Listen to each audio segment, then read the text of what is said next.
is it? Oh, that knock.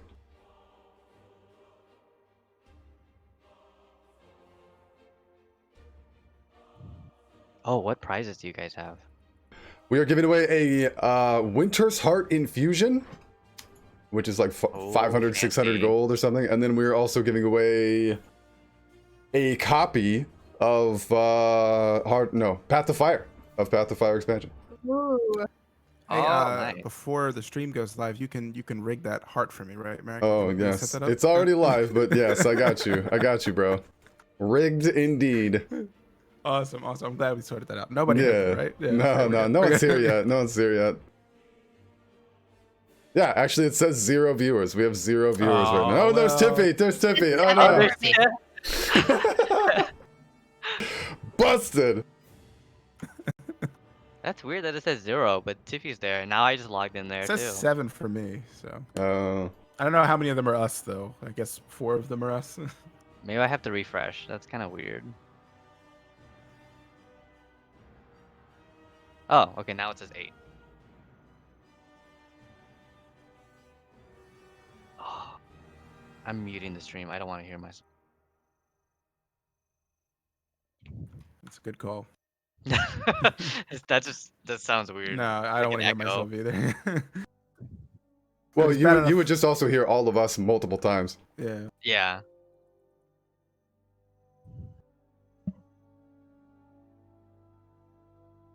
Oh, I need to ping the guild. Hmm.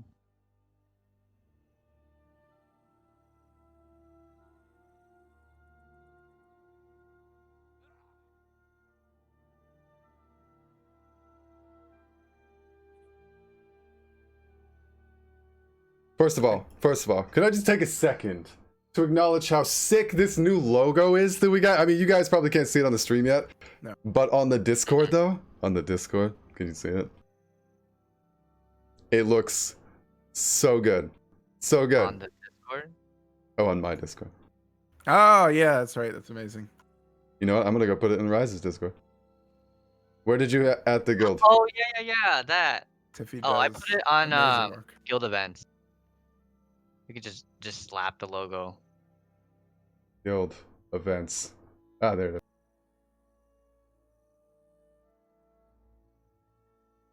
Look how good that looks. I am so excited about how good that looks. Like, that is, I had like no idea in my head how like it should be. And then this is Tiffy. This is Tiffy making such an amazing logo. And Tiffy, by the way, you know, the wonderful artist that we all know and love, always says, I love doing art, but I hate doing logos. I won't do any logos. So I've heard her say that a million times, that she did this logo, and I had 0 feedback. I was like, yes, I love it. Perfect. Give it to me. This is exactly what I've always wanted. Hey Tiffy, do you want to make another one? I know she can hear me probably. What? Be a Choya-based logo? Yeah, Choya based logo. Just make just another Choya, and just it's gonna be cute. Logo-fi a Choya.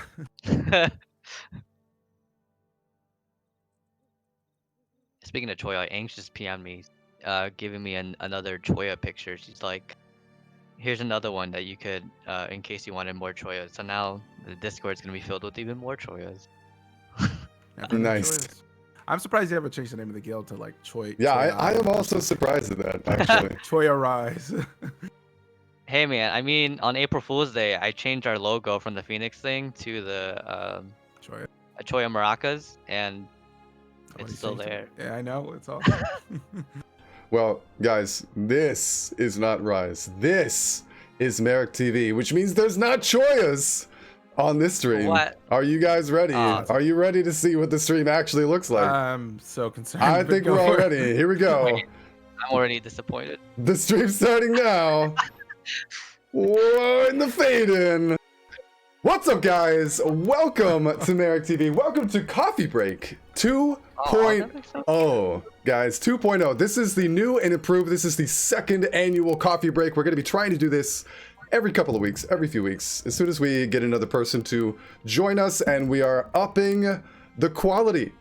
I mean, look at the quality on this thing, man. This is thanks to our amazing Artist Tiffy Mew. If anybody could do exclamation point Tiffy in the chat, this is who is responsible for the glory that you see on stream, including the Pony Sona. This is what I've been told is what they are called. The Pony Sona in the bottom left-hand corner of Cryptic Villain's window. Yes, that is Cryptic in pony form. Not only is that Cryptic in pony form, he was a regular pony turned into a unicorn with the cursor from YOLO Mouse. From last time, if you guys had seen that. Oh my gosh, yes. He's the YOLO Mouse unicorn, the YOLO uni. And then Pew in the bottom right of his window, his Pony Sona, looking handsome, dude. Feels good. All right, guys, I'm gonna pass this over to Cryptic. He can do our intro and sort of introduce everything. I don't know. I feel like that's all we need. We don't need to just end the stream there. This was great, guys. Thank you for coming. We'll see you next time. No, I'm just kidding.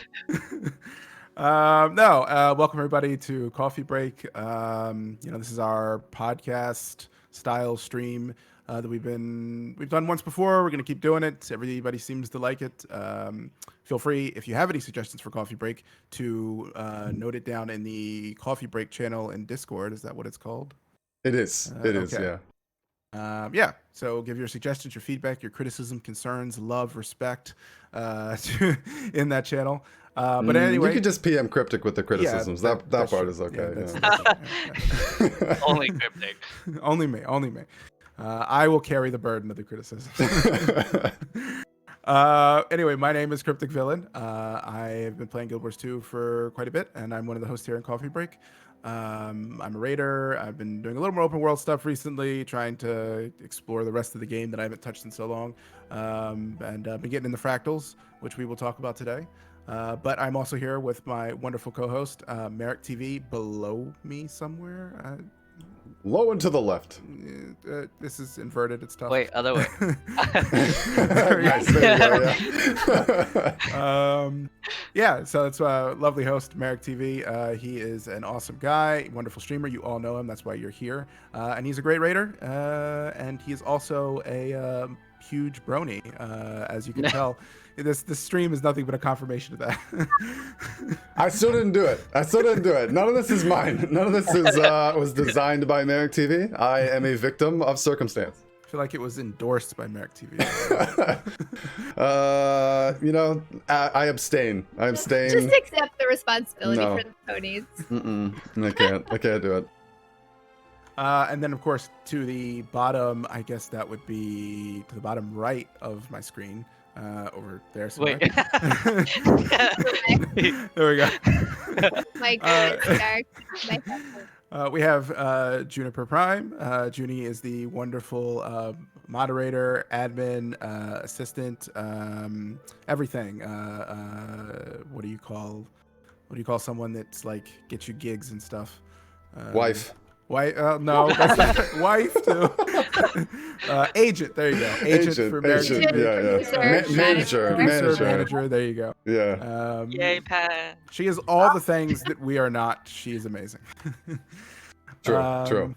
She's also been playing Guild Wars 2 forever, and big MMO fan like the rest of us. And then, of course, with the one, the only, to my direct right, inverted, is Pewricky, also known as Pew. Yay. He is a phenomenal. He is the best, world-renowned, guys. World-renowned. If you didn't know, world-renowned open worlder. No, this is real. Anything. No exaggeration. Anything open world that you need to know, he is the man. And he also has a wonderful website, which we will get into later, that can tell you everything you need to know about the open world stuff. So. The definitive answer to all things open world, okay? This guy, the biggest of deals. But what we were really excited about talking with Pew is that he sort of represents the other side of Guild Wars 2 from like a lot of what we do, right? Like Cryptic Villain and I were end game players who do a lot of raids, pretty much like locked ourselves in the aerodrome for the last couple of years. But Pew is literally the guy who has figured out the best way to optimize open world content, the best way to farm in open world, the best money making stuff, everything that I suck at, okay? Like everything I don't do, that's this guy.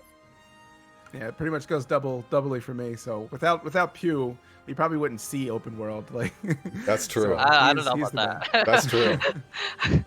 Yeah.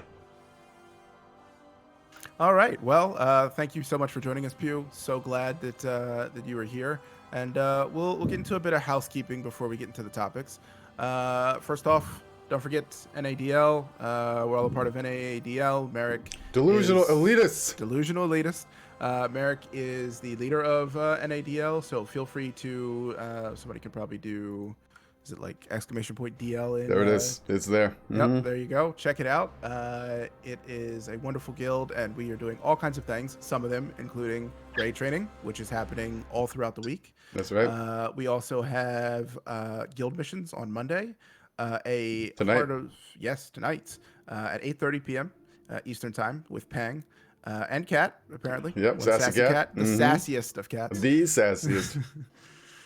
We also have a hero point train, a hot hero point train. So you can get all those really hard to get hero points at Monday 11 p.m. with Pet.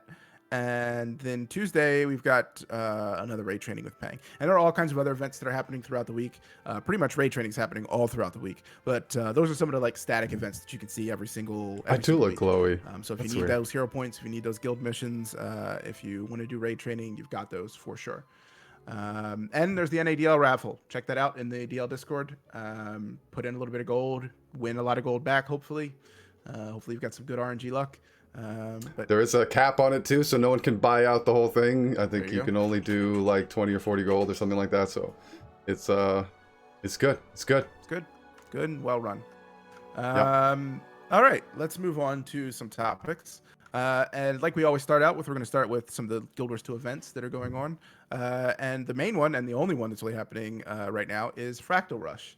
So obviously we got the new Fractal that came out, which we'll talk about in a second. Woo! But Fractal Big Rush, stuff. Fractal Rush is basically an event where you do fractals with friends, with random people, and you gain a currency, and you can turn that in and kind of contribute to a community building goal, kind of like how other MMOs do it, like ESO, and I think WoW's done occasional stuff like that. And builds towards a big community goal, and then there'll be I don't know, what are the rewards at the end, Pew? Do you remember what the rewards are? I have no idea. I'm gonna assume it's a lot of like those bonus boxes that they did in the other rushes. Okay. I'm not sure though. Great things. Yeah, Loot. probably a Just bunch good of loot. loot. Yeah, like that's what happened last time. I remember I went to. I think everyone thought it was supposed to happen, and we didn't like get our Bonus stuff. boxes. And then Knock PM to me was like, go to Lion's Arch. And as soon as I zoned into Lion's Arch, I got like all those 50 boxes of Guild Wars 2 loot. Yep, it looks like it's going to be bonus boxes, and it starts tomorrow at 10 a.m. Pacific time. So, Nice. Check that out. Go out there and get some fractals in. Now's the time to do it with the new fractal coming out, or new fractal out. Exactly. Yeah, that's what I was gonna say. Exciting, dude. It's exciting stuff. I think Guild Wars 2 players like new content, right? New content is cool. Also, our giveaway is up. Oh yeah, so we're gonna be doing a giveaway for the entirety of this thing. We have two things to give away, guys. We're giving away a Winter's Heart Infusion. That's almost 600 gold. It's extreme. It's the last big thing left we have to give. It's the big prize we've been holding on to for Coffee Break. So if you have not already, type !enter or rigged to get in that giveaway. At the end of the stream though, and this is what I'm hoping that we've attracted at least a couple of people who are new to Guild Wars 2, who want to talk about the MMO in general. Maybe you're thinking about buying the expansions, committing to this awesome game, and for that reason, thanks to our amazing friend Flute Girl, who I see is in the chat right now lurking. Flute Girl has donated a copy of the Path to Fire expansion for us to give away as well at the end. So if anybody does not have that already, is considering it, stay tuned, don't leave. Thanks to Flute Girl, we actually have that expansion to give away for free. So big stuff. Nice. There you go, guys. Get in on both of those. I know I want that heart, so Merrick's gonna rig it for me. Don't worry. do I get to enter too? I want to enter. Or can I enter? If you won, that would be really rigged. But yeah, let's get into our first topic here. Let's try to make Oh, I make think up it some let me ground enter. here. Let's talk about the new Fractal. Woo! Everybody, I think we have all had the chance to play it. I know I've done the CM and the done the T4, the CM, and Pew. I assume you've done it a million times, correct? Something like that, yeah. Something. Yeah, I think we all three have the title, right? The I do not have the title. What? I do not, You nope. don't have the title? I don't What? have Alright, the title. we're Oh, doing it later. Okay. Yeah. After stream, you got to carry Cryptic to victory. Yes, I do need to be carried at Fractal. No, I had a lot of fun doing it. I believe it's what the new Fractal's called. Is it Sunqua Peak or something like that? Am I pronouncing that right? Yep. Yep. I was gonna leave it to Pew to be like, no, it's it's No. Sunqua Peak, or yeah, I don't know. I didn't do a lot of Guild Wars 1. In fact, maybe we could talk a little bit about this. Like, I want everyone to see sort of like my experience when the Fractal came out and when the expansion was mentioned, right? Like, everyone's really excited about the stuff for Kantha. This obviously has like a Kantha influence to it, which is really awesome. But I remember, like, the day that all this was announced, I came on stream. I was like, let's talk about it, right? A lot of people are going to be very excited to talk about it. It's really hype stuff. And I tried to be as hype as I can be about new content in Guild Wars 2, right? Like, a new Fractal is great. That's enough to be excited about, period. It was a CM. That is enormous. That's huge stuff. And then Kantha confirmed and all that. But I then went and watched other streamers. I watched another streamer who watched the trailer and saw Sunqua Peaks and everything and lost her freaking mind because she knew the story references, the lore, caliber that was being brought out here, the characters that were being mentioned and talked about in the thing, and even the areas, Sunqua Peaks. Sunqua, I guess, is a region that people have visited. I didn't know any of this stuff, so my experience was very different to another person who played Guild Wars 1, who literally, another streamer, like I said, lost her mind. She was so excited. She was screaming. I was like, man, I wish I knew all this stuff. That's so cool. So I only looked at it as a sort of mechanical addition. Pew, Cryptic, did you guys know more about this? Have you played Guild Wars 1? Do you know this area?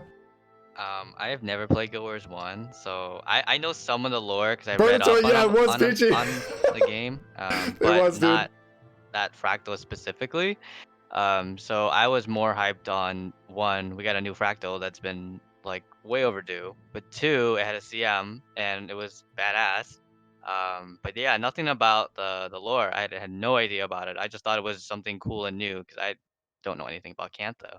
Sure, So yeah. it was Yeah, awesome. I'm also in a similar boat. I've kind of read up on the, and obviously WP's videos is where most of my Guild Wars like one Wooden lore comes from. potatoes! Yeah, he's Love that, fantastic. man. Check him out. Obviously, shout out to Wooden Potatoes. For real. But yeah, his videos are and wikis and stuff is where a lot of my Guild Wars 1 knowledge comes from, and most of it's Kantha centered, funny enough. But I didn't know anything about Sunqua Peak or the lore behind it. So that's something I'm gonna have to look into. But I still, like, regardless, which I think is the mark of like good design, I still really enjoyed playing it. So Right, that you didn't need to know, right? Yes. The previous stuff. I didn't even know, dude. It was interesting because we started that. We started like a Guild Wars 1 playthrough where we'd go back and try to experiment with some of the stuff from Kantha. By the time the Kantha expansion comes out, I'd like to be well versed. I would like to have completed Kantha in Guild Wars 1 just so I kind of know. We didn't get very far yet, but in the very first day of playing in Kantha, we ended up in Sunqua something. Sunqua Mountain, Sunqua Valley, something like that. I was like, wow, this really is directly connected. So it's very cool. It's pretty exciting. it made me want to learn more about the lore. So that's really good. Yeah, and like you said, I think that speaks to the game's really good design, that they can tell a story or add new content that people are very excited about, do not need to know anything about it beforehand to have a good time, but maybe are inspired then to go and want to learn more about it later. And it's funny that you brought up Guild Wars 2, Wooden Potatoes and his impact on Guild Wars 2 with the lore, because I would never have played Guild Wars 2, period, if not for Wooden Potatoes. And this is one of the big design problems that I have when people come out with a game called Something 2, right? If you come out with Something 2, there's a concern that I'm like, well, I didn't play Something 1. You know, maybe I am going to miss out. I'm not going to be able to enjoy this like someone else. And if you call it 2, to me, that means it's a direct sequel that I'm now missing out on information for. And so since I was really hyped about the game and it looked great mechanically, thematically, I loved it. But, you know, they even started off being like, this is 500 years after the events of Guild Wars 1's whatever. I was like, okay, that alone makes me skeptical. But Wooden Potatoes, knowing that was true and seeing this enormous influx of people, right, coming to the game that didn't play Guild Wars 1, started that lore. Did you guys watch his lore series when he came up with that? Most of it, yep. Oh my God. I loved them. The music, the sort of artistry that he put into it, the storytelling. He's very like, you know, I am a good sounding British guy with an almost ASMR video vibe. Like, yeah, it was so chill, right? These videos, I just ate them up. And by the time I was done, I was like, now I feel good. Like now I feel comfortable going into Guild Wars 2. So Guild Wars 2 has always done it well, right? And like there's Easter eggs for you to appreciate if you play Guild Wars 1. And there's incentive to go back and maybe explore it. But even if you know nothing about it, it's still an awesome world on its own. Yeah, absolutely. And you know, we're going to get a lot more of that, and a lot more people trying to they're going to need those resources and be looking at this stuff when the expansion comes out. But before we get on to like that kind of stuff, since most of us here are like more mechanical, let's maybe talk about how we felt the actual Fractal went in general. I mean, obviously, we've got let's talk about the non-CM first. For people that haven't done the non-CM, you've got your 3 introductory mechanic bosses, like they've been doing in a lot of the new content. Mm-hmm. They kind of like grab some of those ideas from raids and strikes, and then put it into this Fractal. And there's a lot of new mechanics, a lot of new interesting mechanics. And then of course we've got the final boss, which is a kind of a combination of them all with a little bit of flavor. How did you guys think some of those mechanics played out? Like the big one that is for me is the like jumping up to catch the storm clouds. Yeah, that was very interesting. I definitely liked it. I would be concerned. I would be a little more concerned if they like upped the pacing of that, because I feel like it's not a normal, like Guild Wars 2 does jumping so well, and it wasn't a jump. It's this like mechanical leap thing that didn't feel as free of movement as we're used to in Guild Wars 2. Yeah, I could definitely see that. I feel like that Fractal in general kind of reminds me of Veil Guardian, when you kind of like do like 3 mini bosses to learn the mechanic and then fight like the whole thing. Mm-hmm. I feel like the jumping mechanic, when you get to the last boss, you only do that once, and I feel like that's it. That's all you got. See, like you did one mini boss, and you do the mechanic for one tiny bit, and then it's done. But then you have like something like the second mechanic where you have like the tether. That thing happened Mm-hmm. definitely more than once. Yeah, definitely more than once. I had to think about it. I also don't like that one, that mechanic where the tether thing. I think it there could be more gameplay with that, because there's a certain part in that fight where you just kind of like stand there with your group and you're like, here, give me the tether. All right, give me the tether. All right, your turn. And you do that for like 30 seconds. And it's like... Well, it was easy for me to stand in a blob and not even know what was happening. You know, like other people are doing that, I guess. My experience with the new Fractal is streamed, right? Like a lot of people watch me do it, and this is one of the most exciting things about new content coming out. And I feel like as Guild Wars 2 players, we don't get this very often, right? But when a new big exciting thing comes out that's difficult, especially Fractals and raids, or a large scale meta event, right, that might require some coordination, there's this very short window, and this is true in all MMOs, right? But it's like the most exciting time ever, where no one knows what's happening, and you actually have an opportunity to go in blind to figure it out with your group, right? And so I did it the first day that it came out, but it was like 8 o'clock at night that I did it, so I already knew like tons of people had done it already. But it was important to me to try to like capture that experience, which is so brief, right? I remember doing it in Wing 5, I remember doing it in Wing 6 and 7, and it's literally like a day before all that information is all over the internet. And even if you're going in a group with your guild to the place, somebody in the guild is like, no, I already looked it up, it's this way, you know, like somebody will spoil it for you, even if they're meaning well. So I got together a group of people that did not know what they were doing. We did not know what was going on. And it was an amazing experience, dude. Like, I haven't had something like that in Guild Wars 2, especially in a 5-man experience, right? Like I mentioned, Wings 5, 6, and 7, it's a big epic thing, but for 5-man content, 5 friends together trying to figure out something which was genuinely challenging, right? Like I don't know about you guys, I felt like because we were so blind on it, even normal was challenging. We spent the whole night doing 100 normal, just sort of enjoying that process.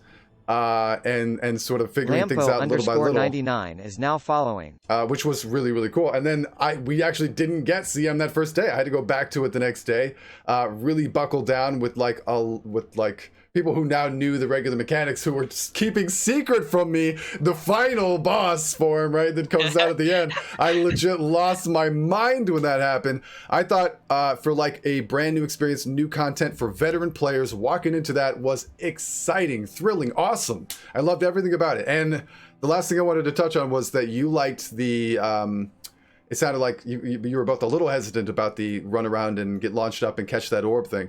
I actually really liked that, and it's true while you said that it's not like Guild Wars 2's regular jumping thing.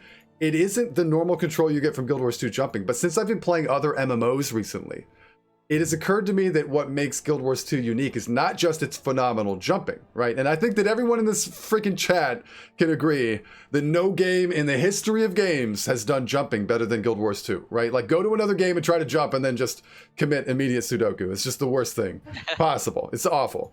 But in addition to that, what we're actually seeing in that is more along the lines of your falling mechanics, your falling control, because you have falling control in Guild Wars 2. You can guide where you fall a little bit, right? And that's sort of the amount of control that you have. But I was just doing this in WoW yesterday. We were playing World of Warcraft. I jumped off of my mount, and below me was another person on a mount that I was trying to land on, and you can't control your character. You were locked into a solid trajectory on your way down.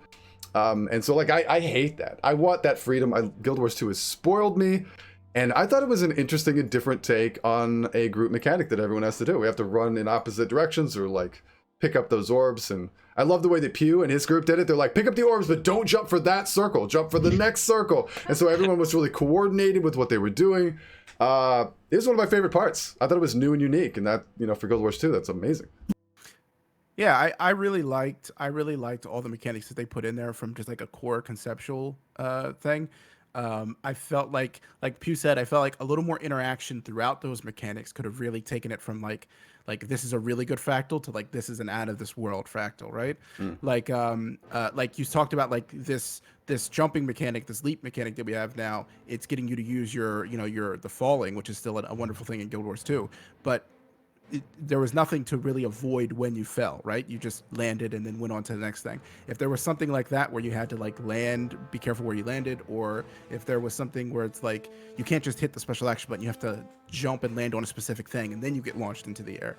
I feel like that interaction could have been a little more a little more tied in with your actual controls instead of it felt very one button to me. The mechanic overall and still was mess really upable though, right? Yeah, because still every mess once in a upable, while somebody definitely. misses the thing, and it's like there's almost no fixing that, right? You're like, oh god, that's gonna wipe everybody. Yeah. But yeah, I mean, I thought the fractal overall was really good, and I was also blindsided by Tiffy and Kat about we got through we did the CM and like we got through the first part like no problem, super easy, right? And I was like, oh, this is oh, we're done, it's over. Like she died, and I was like, it's over. Well, and the biggest troll is that some of the mechanics in the first half are so CM adds a second half, but in CM some of the mechanics that are already present in normal in the first half are now different and a little bit harder, right, in the first half. So like all of a sudden I was like, oh, this is CM and it's pretty easy, and then we just beat it. And I was it's actually devastatingly sad because it was clipped, my reaction when that first happened. It was clipped, but a copyrighted song had been requested and was played in the background right then, so that whole part was silenced and then the clip was removed. So it's incredibly sad. It was such an epic moment, but I was literally out of my seat cheering that we just won finally. And then it wasn't. and then what happened, dude?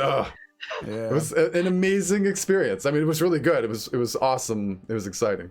I was really happy that there was a mechanic because like throughout the entire part, like the CM, and then even at the beginning of like I'd say like the first 50% of the second thing, I was like, I'm understanding all these mechanics. I'm not having a problem. But there was one mechanic. I was so happy there was one mechanic that continually tripped me up, and I still didn't get it even to the end. It's like this wave of light that like I mean, it's happening throughout the entire fractal. But when she comes, she ports back to the center, and then she does this really like triple fast wave of light that comes in, and that one was always downing me.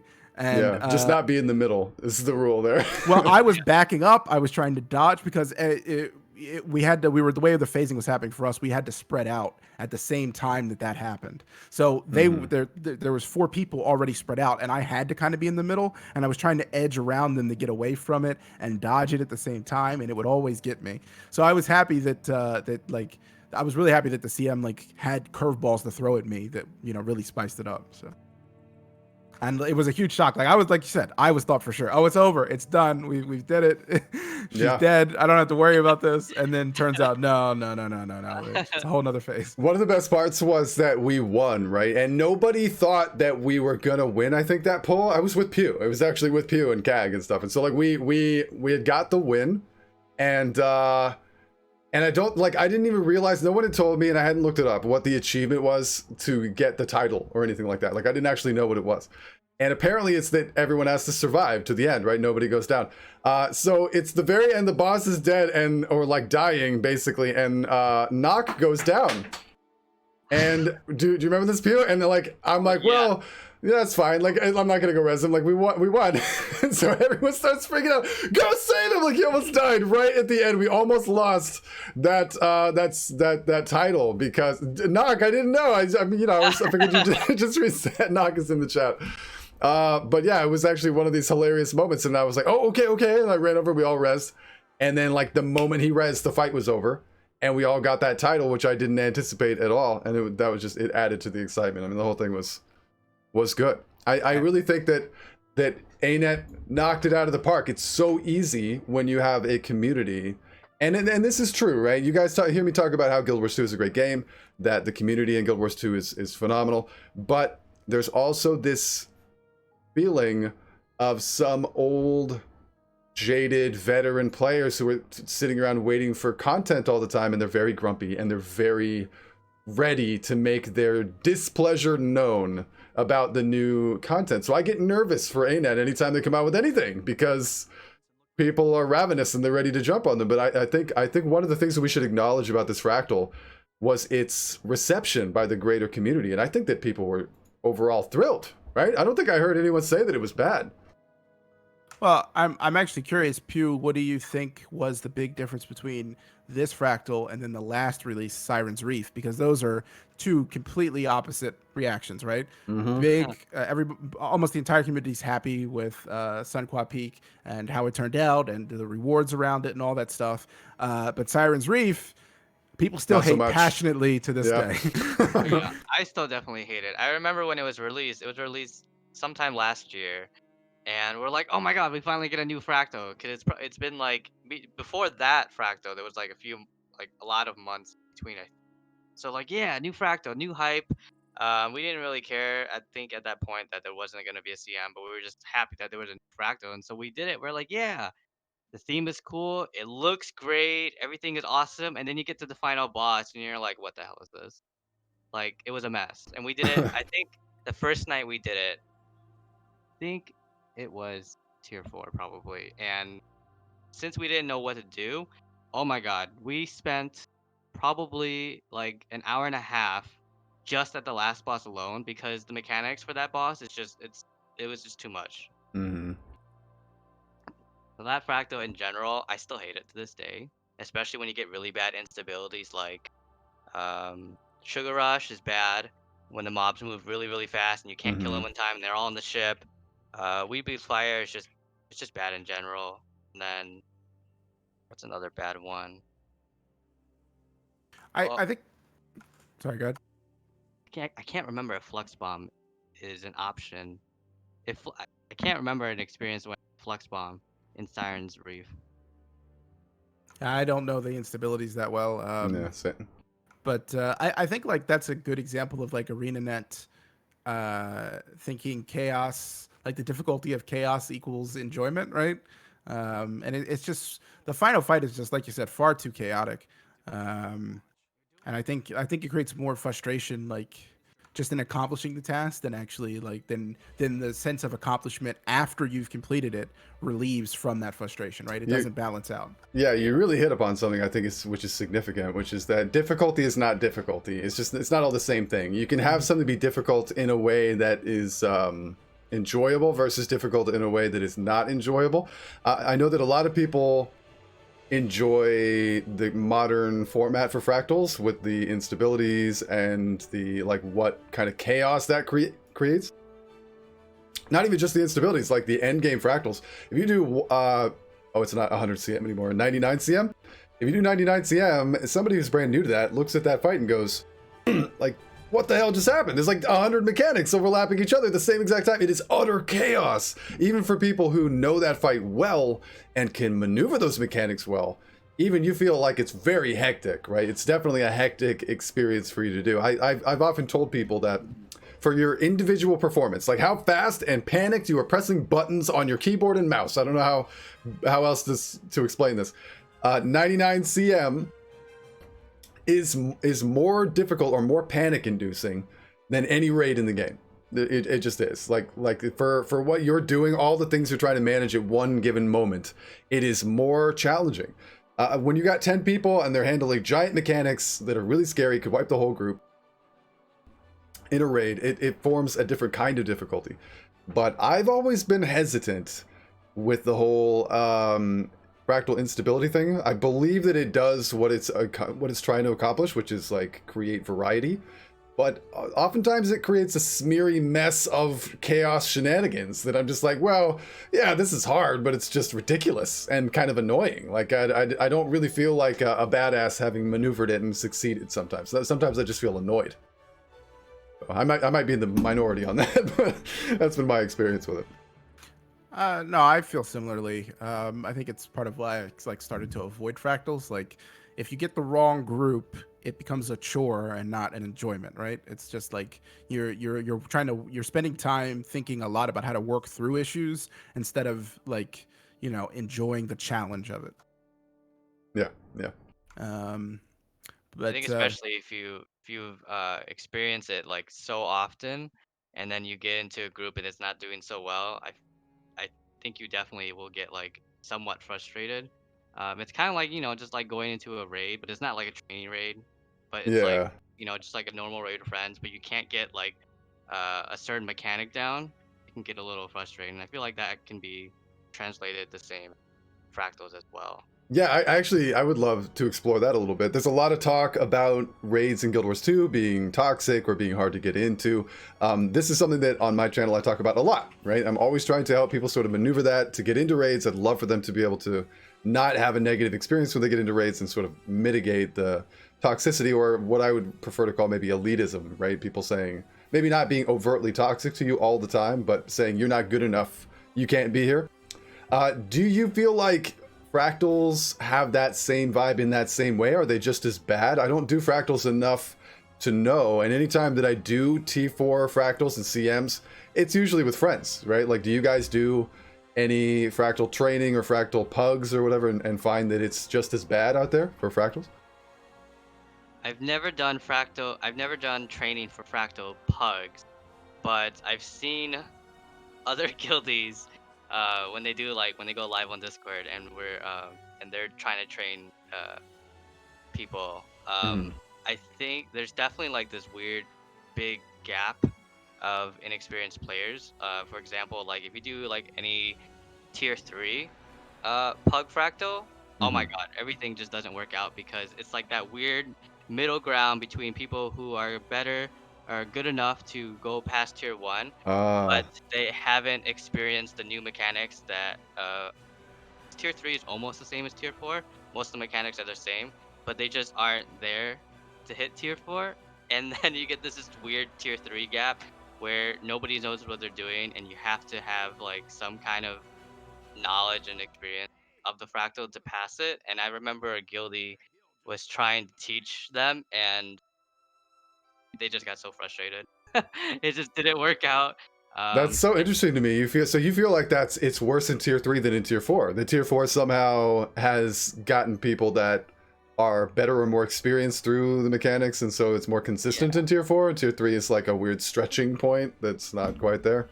yeah, I think definitely in tier 4 there's this expectation that because it's like the highest tier, I think a lot of people know that, oh, you have to be somewhat experienced and you have to know the mechanics to get there. Because if you look in if you look in like LFG, you're always gonna see like, actually I don't know what it is now, because now that there's no like kill proof, I don't know what Mhm. people use for kill proof nowadays, but you would generally always see like, oh, you gotta have like this many of the cosmic essence and have this build, this trait, or not trait. You have to have like a heal brand, a lacquer gate, blah blah blah blah blah, etc. etc. And I think definitely tier 4 has a lot more experienced players in general. Mhm. Yeah. No, it's interesting. It's interesting. I definitely want to shout out our good friend One Sassy Cat in the chat that just mentioned that right now. Last week, Sassy and Nuzzlebutt and Bulby and Pang and a bunch of, I was even supposed to be in on this, but it was for charity. They sat down and did every single fractal scale from 1 to 100 in a single sitting. I mean, I think they got up to go to McDonald's once. I don't know, but it was one stream. One stream, they did every single fractal. So it was interesting for me to see because I haven't done fractals in a long time. I was like, oh, that early stuff is super easy, but it took back me up on this, Sassy Cat, like double the length of time that he had planned to do this in. Like it's a lot of stuff. There's a lot of content. It's a lot of work. Even the lower level fractals takes time. Sassy said that after doing all 100 fractals in a row, can safely say that Siren's Reef is a bit too much compared to the others. And see, again, challenging maybe, hard, annoying, I think is probably the word that most people would bring up, that it is not like, oh, we beat it. It's not that at all the same thing as doing old 100 CM, right? Which was super challenging, very hard, but like the moment you beat that, you're cheering, right? I mean, it's an exciting experience to beat. But I didn't get that with Siren's Reef, and certainly I was a little disappointed personally with what was the one before that? What was it called? The Deepstone? Or Siren's Reef? Oh yeah, Deep Oh, Stone. Deep Stone, yeah. So Deepstone. Deepstone, I loved thematically. I loved the idea. I loved the area, the world design that was in there, the characters that were there, the idea behind it, how it looked was really cool. But it didn't pan out. I didn't have as much fun with that fractal either. It just didn't end up being as fun. I don't have as much fun. The final boss in that, I could see they went as hard as they could with trying to make the mechanics like a big thing, but again, it's just annoying and I'm trying to get through it quickly. You know, I get the experience in 99 and even to a lesser extent 98 that I do in a raid where like I'm buckling down, taking it seriously, can't wait to try to do this well, perform, and get that win. And those are the only fractals I have that feeling in. I never just want to do any other fractals. I think the reward and the challenge just aren't there with the other ones. Like they don't really line up. Because like you know what you're doing isn't necessarily, especially with the other ones, isn't necessarily that challenging. It's just like an annoyance factor to overcome, and there isn't a high enough reward to overcome that, and the challenge isn't there. So you like neither side of the spectrum do you feel like this is something content you want to tackle. But on that note, since we were talking about how good the fractal is, do you one thing that I think we all really like is the rewards that have been tied in with the CM, right? And then we also have the raid CM rewards now. Ooh. And one more thing that they feel like they've really hit the nail on the head with in the fractal CM, the pre-bosses just die. You don't have to worry about them, right? You can just skip them. Yes. Straight to the Which end. is amazing, by the way. Thank you, ANET. If ANET is out there, that was a dream, dude. That was a big surprise for me. But I think like we're seeing ANET put a new focus on CMs and making them repeatable and making the rewards behind them like really tangible and interesting. Like those skins are absolutely awesome. Oh yeah, yeah. So I mean, I don't know how do you guys feel about it? Do you want to see this continue? Do you want to see this continue not only with fractals but with Everything? raids and then maybe strikes as well, right? Like I'll take everything, dude. Let's boil Everything. this down.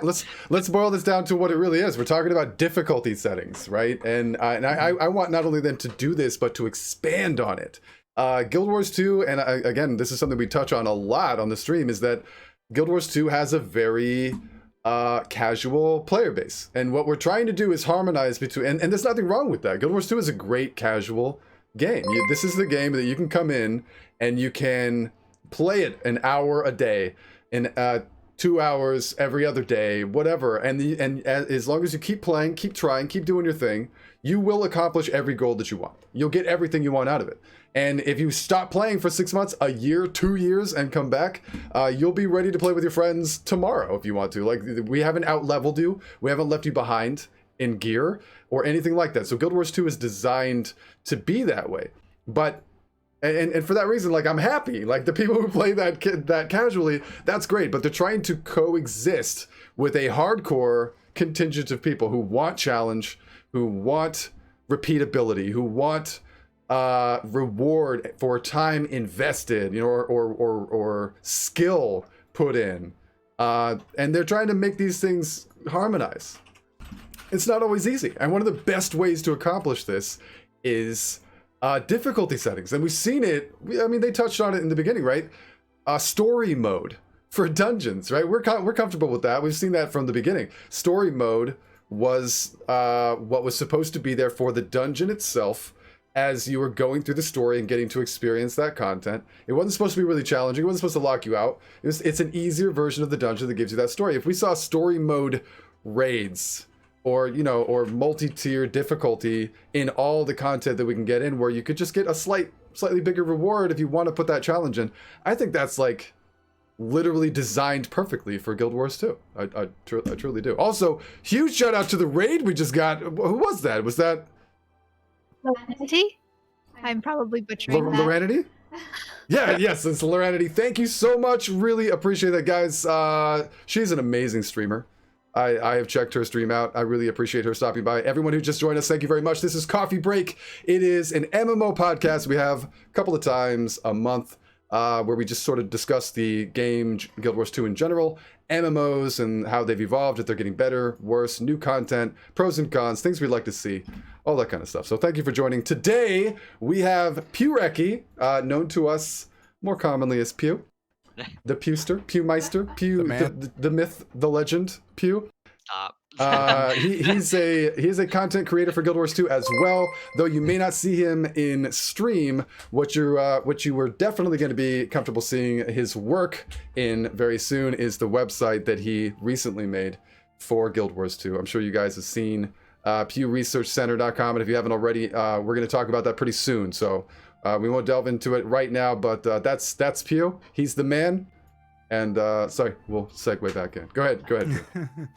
No, those were all great points. Thank you again for the raid. Big fan of CMAJ. But yeah, I agree with everything you're saying. Difficulty settings has definitely got to be something that they add to more content. But I think they've like tried to build it into like the structure of like content tiers in general, but I think you hit the nail on the head. It needs to be built into the content itself, and not saying that, okay, raids is hard content. It just make raids for everybody and have the difficulty be part of that content, and not trying to separate the content out into different tiers. So, and I think that's the way they're going, and I love it. It makes me like all the more excited for the expansion. Yeah, don't you feel like they've learned some lessons after like between POF and Cantha, that it's going to be really exciting to see how they implement those lessons learned, you know? Like I'm incredibly excited for what could be going forward. I just realized I think our expansion is going to be EOD, End of Dragons, right? So we're going to be calling it EOD. Yes. So, yes. It's got Hot, Poff, and Odd. And Eod. Yeah. But yeah, so let's segue on to very ungracefully. We'll segue on to some open world stuff.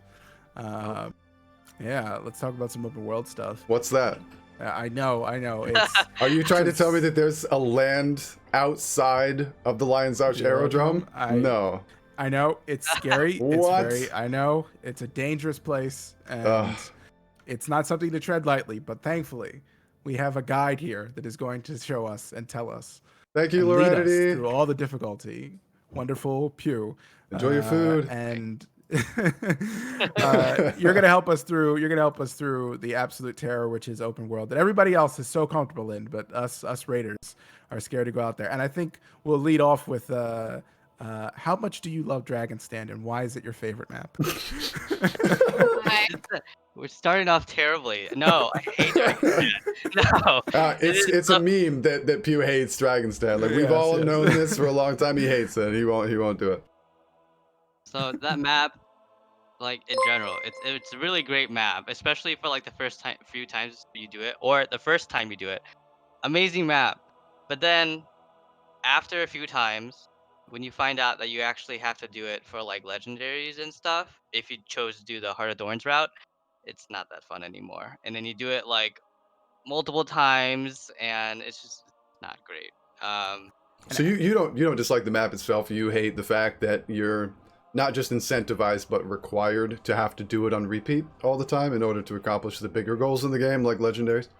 Yeah, sometimes if you choose the Heart of Thorns route, you have to do it like a couple times so you can get those like is it crystalline ore.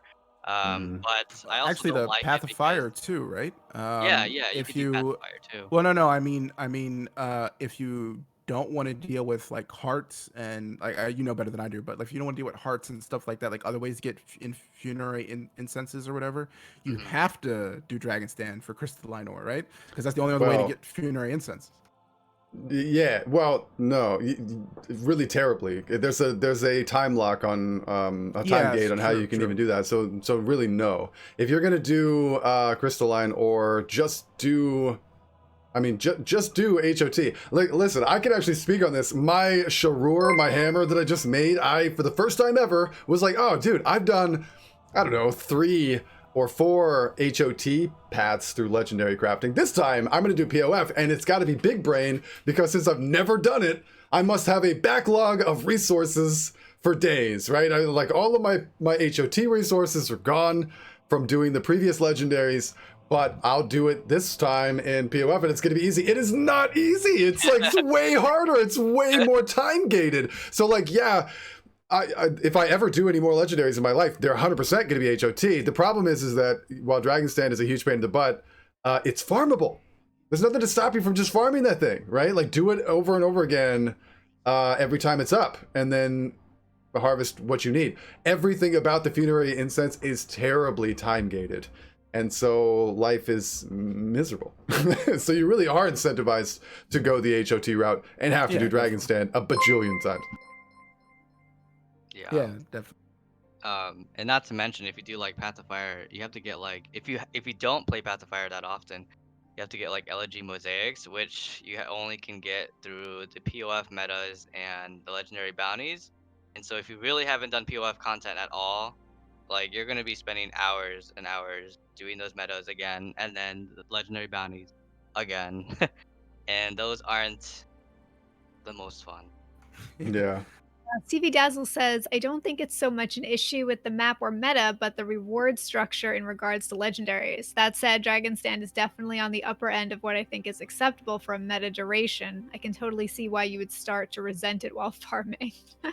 I mean, that's Yeah. true, right? In order to do it, like, it's a time commitment. It's a huge investment to do that over and over again. You're like, oh, I'm working on a legendary. I'm going to spend, over the course of that legendary, I'm going to spend 10, 20, 30 hours, I don't know, in Dragon's Den. It's ridiculous. I mean, it's daunting. So even if content is great, you have to do it over and over again. You'll eventually hate it. I know that's weird coming from a guy who does the same raids every over and day over. of my life.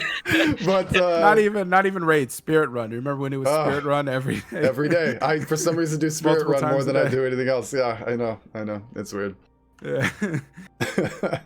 But onto a more favorable topic for Pew. What would be your favorite open world map? What are you enjoying the most? See, that's a really hard question because every time somebody asks me that, I'm always like, "Oh, I love this map. Oh, I love this map. I love this map." Somebody actually commented to me the other day and was like, "You like every map, Pew. Like, what the hell?" And I'm like, I like a lot of maps for different reasons. So like for example, a map that I really like commanding, but I also hate at the same time is Drizzlewood. I really like doing Drizzlewood, at least mostly the southern part of the map. I think commanding in that is really fun. It's really fast paced, and you get a lot of loot. And then you get to the north part, and it's really cool, but it's also kind of slow in a way, and it's okay. Um, and then you have like maps like a really fun map that I like to do a train in is like Tangle Depths. You don't Mm. see, I don't think I've ever seen Commander yet that has done like a full on Tangle Depths train. Like you're gonna see a crap ton of meta trains. You're always gonna see people doing that for meta. But I haven't seen a good commander that does like a full on like either an hour and a half or 2 hours of Tangle Depths, where you do like all of the outpost events and all the random events in between, especially when you do it for like shiny baubles, because you can Oops. get a lot of loot out of it. It's just one, nobody likes that map because it's super complicated, and two, Mm-hmm. it's very the events themselves to like get them efficiently is kind of hectic. Um, but it's a really fun map. It's very unique once you really get to know that map. It's very very well designed, even though it doesn't look like it to a lot of people. Um, Yeah, to yeah. me, I get lost. I get lost anytime I think about Tangled Depths. I could be in the grocery store and I think about Tangled Depths and I'm lost. I can't find my card. That is the worst for me, dude. I've done it so many times in my life, and it doesn't matter how many times I do it. I will instantly forget where to go, what to do. I follow Pew around, and that's basically it. If I lose Pew, so if you guys Or have you ever need done Pew meta in the grocery events, store with you. I do. So and I need him to drop little things on the floor because look, Pew is like an amazing commander because he leaves like the bread trail of Skittles, like the Skittles crumbs as he goes. He drops all of the markers and all the random colors, so like I never get lost. I need that everywhere I go. 100% true. And when I did Grizzlewood, is that what it's called? Yeah. Drizzlewood. Drizzlewood. When I did Drizzlewood, that was an interesting experience for me because the first time I did it, it was led by Pew as well. But it was harder for me because I couldn't just follow a dude with a commander tag and follow the Skittles everywhere I went. There's different objectives going on in different places, and everyone splits up and just accomplishes things. And it was a little bit more daunting. But I do love sort of the new activities that they're coming up with. Right, they're coming up with new things to do. I like their new level design. I love the trees and the atmosphere that they created in Drizzlewood. I thought that was really nice. It looked different from anywhere else, and that was pretty cool.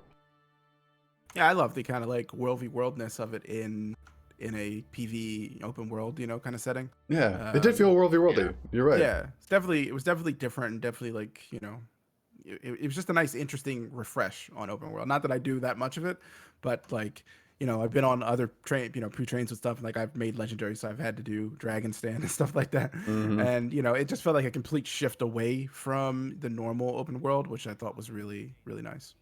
Yeah, what's so funny is when they came out with Ice Root Saga and they started it. Okay, first Grothmar was pretty great.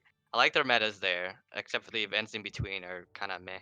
And then they came out with Biora, and I was like, oh yay, I'm awesome. I'm so excited. It's gonna be a new map. I get to explore. It's gonna be a new meta and everything like that.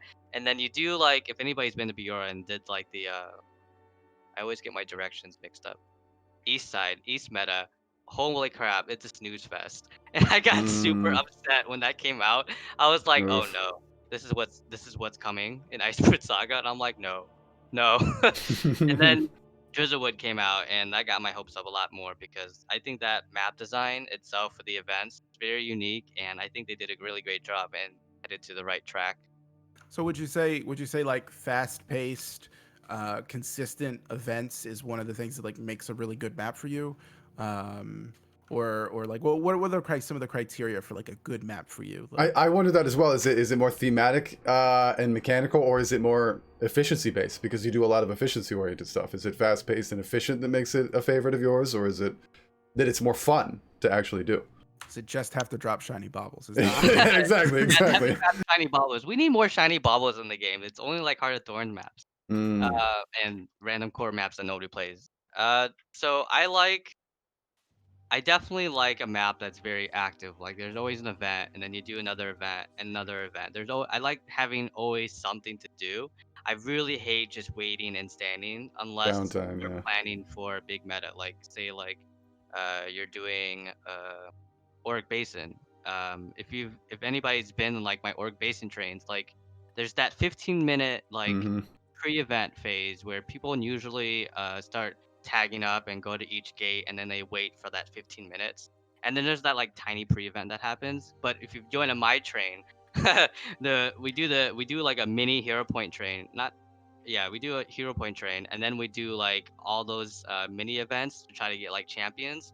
And then when it's like 5 minutes before the meta, then we split and start planning. But yeah, I really like maps that always active, always something to do. I do like some that have like somewhat a mechanic base, and not just killing stuff all the time. Of course, I like that too because champions are nice and I love champions. But at the same time, I do like events that have some kind of variety between different events. One can be just a Zerg Fest, and then the second one can be multiple champions that do like crazy stuff, and the third one could be, I don't know, just something a little different. Yeah, that makes sense. So, I mean, awkward downtime is definitely an issue. I think I don't like that either. Sort of consistency of enjoyable things for me, and not getting sort of lost, overwhelmed, or bored, I guess, for open world stuff. It's a whole different world. It's a different world out there, man. Oh yeah. Sometimes I go to these open world meta events, and I'm like, okay, I am like king of raider. This is gonna be so easy, and then I get like steamrolled by some stupid random mob, and I'm like, wait a minute, why is this dangerous? Why have I just died? Lone pocket raptor knocks you off your mount. Right, Kills you dude? instantly. Yeah, exactly, exactly. I'm Yeah. waiting for like a pocket raptor champion or boss. Oh, Just that would be the Champion best. pocket That would be the raptor. best. Oh no. That sounds very scary, Pew. I mean, they like attempted it in Siren's Reef, but I mean, it was cute, but it's not. I need a boss or something. Don't give ANET ideas. No. Please make it happen. Or I need more Choyas. We need like a Choya raid boss or something. If there was a map, an open world map that was Choya's just dropping shiny baubles, would you ever leave it? Oh yeah. Oh, I would never leave that map. Oh, Always Merrick, do I it. think the stream kind of went crazy. Yeah, it was actually Junie's fault. Junie. What happened? by reading the message that you sent me, I had to, like, their faces got rearranged. Oh no. Oh no. Instantly fixed. It's okay. We got it. Okay. Yay, Pan. You should probably send me private PMs in Twitch. That'd probably be the safer. Oh, that would be smarter because In case anyone wants to know what it was, Junie sent me a message and said, "I'm so tired. Would you like some coffee? I want some coffee." And I said, "Yes, I do. I would love some coffee." It is coffee break after all, yeah, guys. where's this coffee? Yeah, where's the Yeah, where'd you Yeti drink mug like sponsor. a The water Yeti mug? bottle? It's right here. It's right here. I have it. It's just I would like a new coffee. This one is dead. This stream, by the way, is not sponsored by Yeti mug. But it could be, and it should be. It really should be. Zompyro, thanks for stopping by, bro. Water Pew. It'll be coffee next time. Don't worry. Nice. Yeah. So we talked a bit about open world. I was one thing I wanted to touch on real quick before we like moved on to like Pew's website and stuff. Are there any? I guess maybe other than Dragon's Den, are there any maps that you would like ANET to like go back and revamp? And if not, like or if so, should they even like bother doing that? Should they just keep focusing on new content, keep pumping out the living world maps, the expansion that's coming out? That's the age-old MMO question, isn't it? Right, right. Every MMO in the game, or in the world, fights with exactly this. Eventually, they fight with this. Should we fix old bugs, redo old content, or should they keep pushing new things? That's the secret, Merrick. Every MMO is secretly inside of Guild Wars 2. In the game. Every MMO in this game. See, that's rough because as much as I want like some old maps to be revamped, I don't think it ever will. Like for example, a really obvious one that clearly was not finished, and I know a lot of people who, if anybody has played around this time that this map was released, you know you were pretty disappointed if you were expecting like some kind of really great map like Korna. Holy crap, that map is just terrible. That map just is just not, it's not finished. Like there is a way to farm it, and but if you look at videos of people like map breaking, it's clearly not finished because there's like a big fort at the bottom, and when you do the meta, all you do is literally kill a golem. You might as well be practicing your DPS rotation. Yeah. That's just the meta. You just kill a golem and then you kill glass that's more tankier than a boss. Yeah. And the other events are just kind of like lackluster. But yeah, something like that. Like if they were to go and revamp that whole thing and made it actually like a legit like meta map, that would be badass. But that's never gonna happen because I'm sure that's a lot of time and resources that they don't have, right? Yeah. Yeah, and I think they said somewhere that people prefer more new shiny stuff Than fixing old stuff. Yeah. I think most communities in most games feel that way. As we mentioned a moment ago, I think every older MMO struggles with exactly this, and they almost always make this decision, right? To make new content instead of go back, fix old things, polish up old things. It's pretty rare that they do that. Also, I want to take a moment to thank Mighty freaking Teapot, dude. Giant raid we just got there. What, 300 people? Mighty Teapot, the man, the myth, the legend, needs no introduction from me. Thank you guys for coming. This is Coffee Break. It is the MMO podcast we do a couple times a month. We try to talk about MMOs in general, Guild Wars 2, where the game is headed, new content, what we think about what's coming out, what we'd like to see, all this kind of stuff. So if you have any questions about it, make sure to type them out. Junie is going to be sitting next to me in a moment. She's actually going and getting coffee right now, but she fields the questions that the chat has. We'll pass them over to us. Remember, we are giving away Winter's Heart Infusion when we're getting nearer to the end of this stream. It's like 600 gold. Great item to get, so try to get in there as well. Following that, at the very end, I'm hoping that during the course of this awesome discussion that we have about Guild Wars 2, that there are people that might be new to the game that have been thinking about sort of committing and wanting to play Guild Wars 2, this phenomenal game that sort of connects us all. If you are on the fence about it, we are going to be giving away a copy of the Path of Fire expansion at the end. So if you don't have that yet, if you're new to Guild Wars 2 and you've been thinking about it, that's going to be a free copy given away after we do the Winter's Heart Infusion. So my hope is that only people that don't have it will enter, and that somebody brand new who does not have that expansion will get more involved with Guild Wars 2. And does that get you? I think that gets you Heart of Thorns in the base game too, right? So it should. Yeah, I think that's all. That's all to go. So joining us today is our special guest Pewrecki, also known as Pew, the Pew, Pepe Le Pew, the Pew Research Center.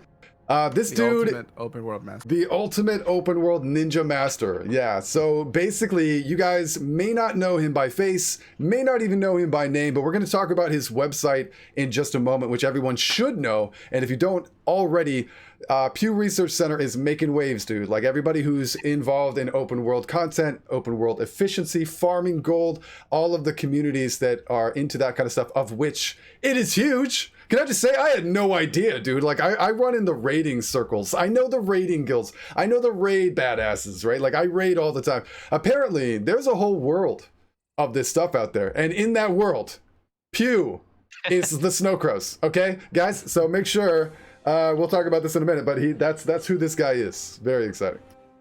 Yeah, it's been linked in chat. Be sure to check it out. It's pewresearchcenter.com. We'll talk about it more in a second. Also, feel free to get your questions in. I can see chat there as well. Nice. But to hit back on the revamping maps, obviously it's something they're probably not going to do, and it's probably, you know, like you guys said, it's something they probably shouldn't do. But a map that I would love to be revamped if I could have a wish list would be Dry Top. I hate whenever I have to go to Dry Oh, Top. Oh, that's a yeah. good example. Ooh, that was good. It's just like I don't even know why I don't, every time I go there I'm like, why am I here? Why do I need to be here? It's an exercise in frustration. None of the events are fun and enjoyable. And like none of them seem to have a point. They don't seem to be building towards anything. The sandstorm is something that's completely out of your control. You're not working towards anything. You're just trying to hide from a storm or something. Well, even the actual story, right? Like there have been chunks of Living World story that are so phenomenal that I would tell somebody like, don't skip it. You have to go buy that. I know it sucks that you have to buy it, but you must go buy it, right? Like go and experience this. But then there's chunks of the Living World story that are forgive the joke, very dry. Okay, and the Dry Top, that whole thing is just so like, I don't know, I don't care. I tell people they can skip it, you know, like, and it sucks to tell people that. Guild Wars 2 is incredibly unique in terms of MMOs, in which it has a very cohesive linear story. Like, there's no getting lost in the story in Guild Wars 2. Follow the straight line path, and as long as you don't deviate and you keep going, you'll eventually have done everything, caught up, and be good to go. There are games that is not the case. World of Warcraft is not like that. Elder Scrolls Online, not like that. Completely different. So for there to be like big chunks of story that wasn't great in a zone that isn't awesome and that everybody sort of groans, like I hate telling a new player that asks, oh, what's next? And I'm like, it's this chunk of time that's not so great. And there's a couple, and Dry Top is one of them. Not enough champions. Not enough champions. I mean, that's a fact, right? If they dropped a few extra really big, intense champion fights in there, would that be more fun? Yeah, it would be. But that's my dream, ANET, if you're listening. ANET Ben, fix Dry Top. Darkbringer, where's Darkbringer? But yeah, I mean, we've talked a bit about like open world and what we think makes like a good open world map and stuff. Do you like? I guess we could talk a little bit about the new expansion before we get on to Pew's website. What in your mind, Pew, is needed for like the continuation of like it seems like to me that you think that a lot of the stuff that's been coming out, especially like Drizzlewood and stuff, is taking open world in the right direction. What needs to continue? What does ANET need to continue with that in order to continue to take open world in the right direction for the expansion? And what else for the expansion are you like looking forward to?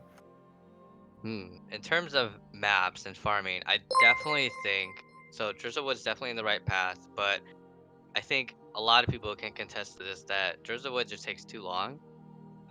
Like for when they first released Drizzlewood, they just released the southern part of it, and it was like almost perfect. It was great. And then they added the north, which I thought was gonna be like a second map because I never would have thought an hour and a half meta would be extended to another like hour, and it did. So I think any future maps, I think definitely with the theme of like Drizzlewood and how their events work, I think it can be applied to the new maps. Just don't make it 2 hours long anymore. I think a lot of people are getting kind of sick of it because before Drizzle we had Dragonfall, which also takes a long time. It can be a little shorter, but it is somewhere around an hour and a half to 2 hours. And you have to have like a really efficient commander.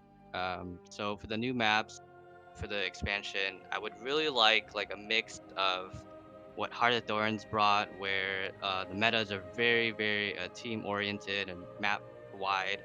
Um, Same time, have just a little bit of the southern Drizzlewood event aspects where people have to complete like a series of events to progress the map to get towards the meta or something like that.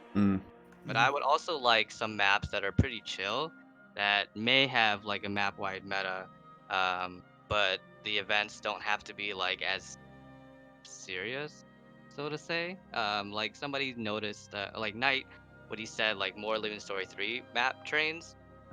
Story 3 is like super chill. Like there's no It is. serious meta, and that kind of like um kind of theme, it would be kind of nice in at least like one map of whatever the new maps are going to be or something like that. Hmm. So do you have like a feature you're really dying to see in the new expansion? It doesn't have to be open world related. That's a big one. Elite specs is always gonna be my number one. Yeah, can we just have That's 4 everybody. new elite specs for every class, please? I can forgo the entire expansion. Could you just give me 4 new elite specs for every new class? I would spend $60 on that in a heartbeat. That would be enough for me. Merrick just wants an elite spec expansion. I do. I do. Like every year, give him 2 new elite specs or something. And I he's will sold. spend $60 on it every year. I will. I'm easy. No doubt. That's content. I'm down for that. Quality. My This is elite quality spec. content. That's quality armor. That's quality armor is what that is. What if the elite spec is just a quality armor like vendor or something? I'll take it. I'll take what I can get. I need like a 2-handed Ellie. I don't know what it would be. Maybe like longbow or a greatsword. Great sword, Ellie. I don't think they'll do greatsword because there's already that. Everything wants great sword, guys. Everything Great ever sword wants rev. great sword. Great sword rev. It's Like they happening. might as well just make great sword for everything because everyone wants it. Everybody wants that great sword. Rifle Ellie, that Rifle would be Ellie. intense. That would be intense. Just How would something that 2-handed. That Yeah. would be, I don't know how rifle Ellie would work. That would be interesting. Would definitely open up like a whole new side of rifle fashion wars for Ellie's, like all those aqua rifles and stuff. Right, the ones that you would never see never on use, anything, yeah, right? I yeah. mean, what? So let's be honest. Let's talk about it. If you're gonna use a rifle, there's several things. There's 3 things in the game, right? You can use it as a Deadeye. You can use it as a warrior. You can use it as an engineer. And there's so many skins that you're just never gonna use. I mean, like everybody sort of rolls their eyes at the pistol skins and the rifle skins. Even among the classes I listed, those are very rarely seen. Those are very, very rarely seen. It would be nice. Definitely, it would definitely be nice. Yeah. I'm obviously campaigning for as we talked about last coffee break, like player-owned housing. Oh, And, you stole my thing, dude. That's what I want. Player-owned housing.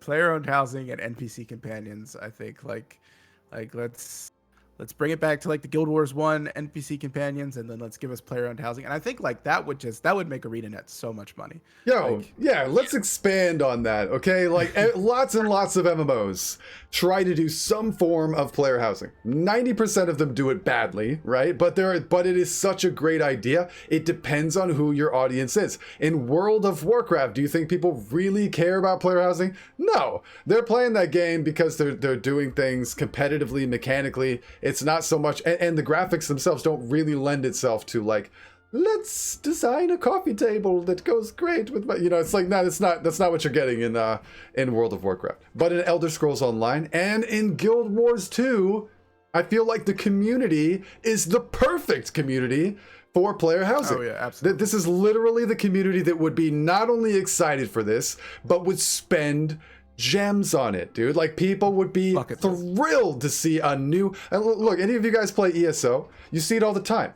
The next they have a gem store as well in their game, and it's Crown Store. And when the next month's Crown showcase comes out, that's showing. First of all, I really like that. By the way, they show you the whole month of what's going to come out and when it's going to come out in that month.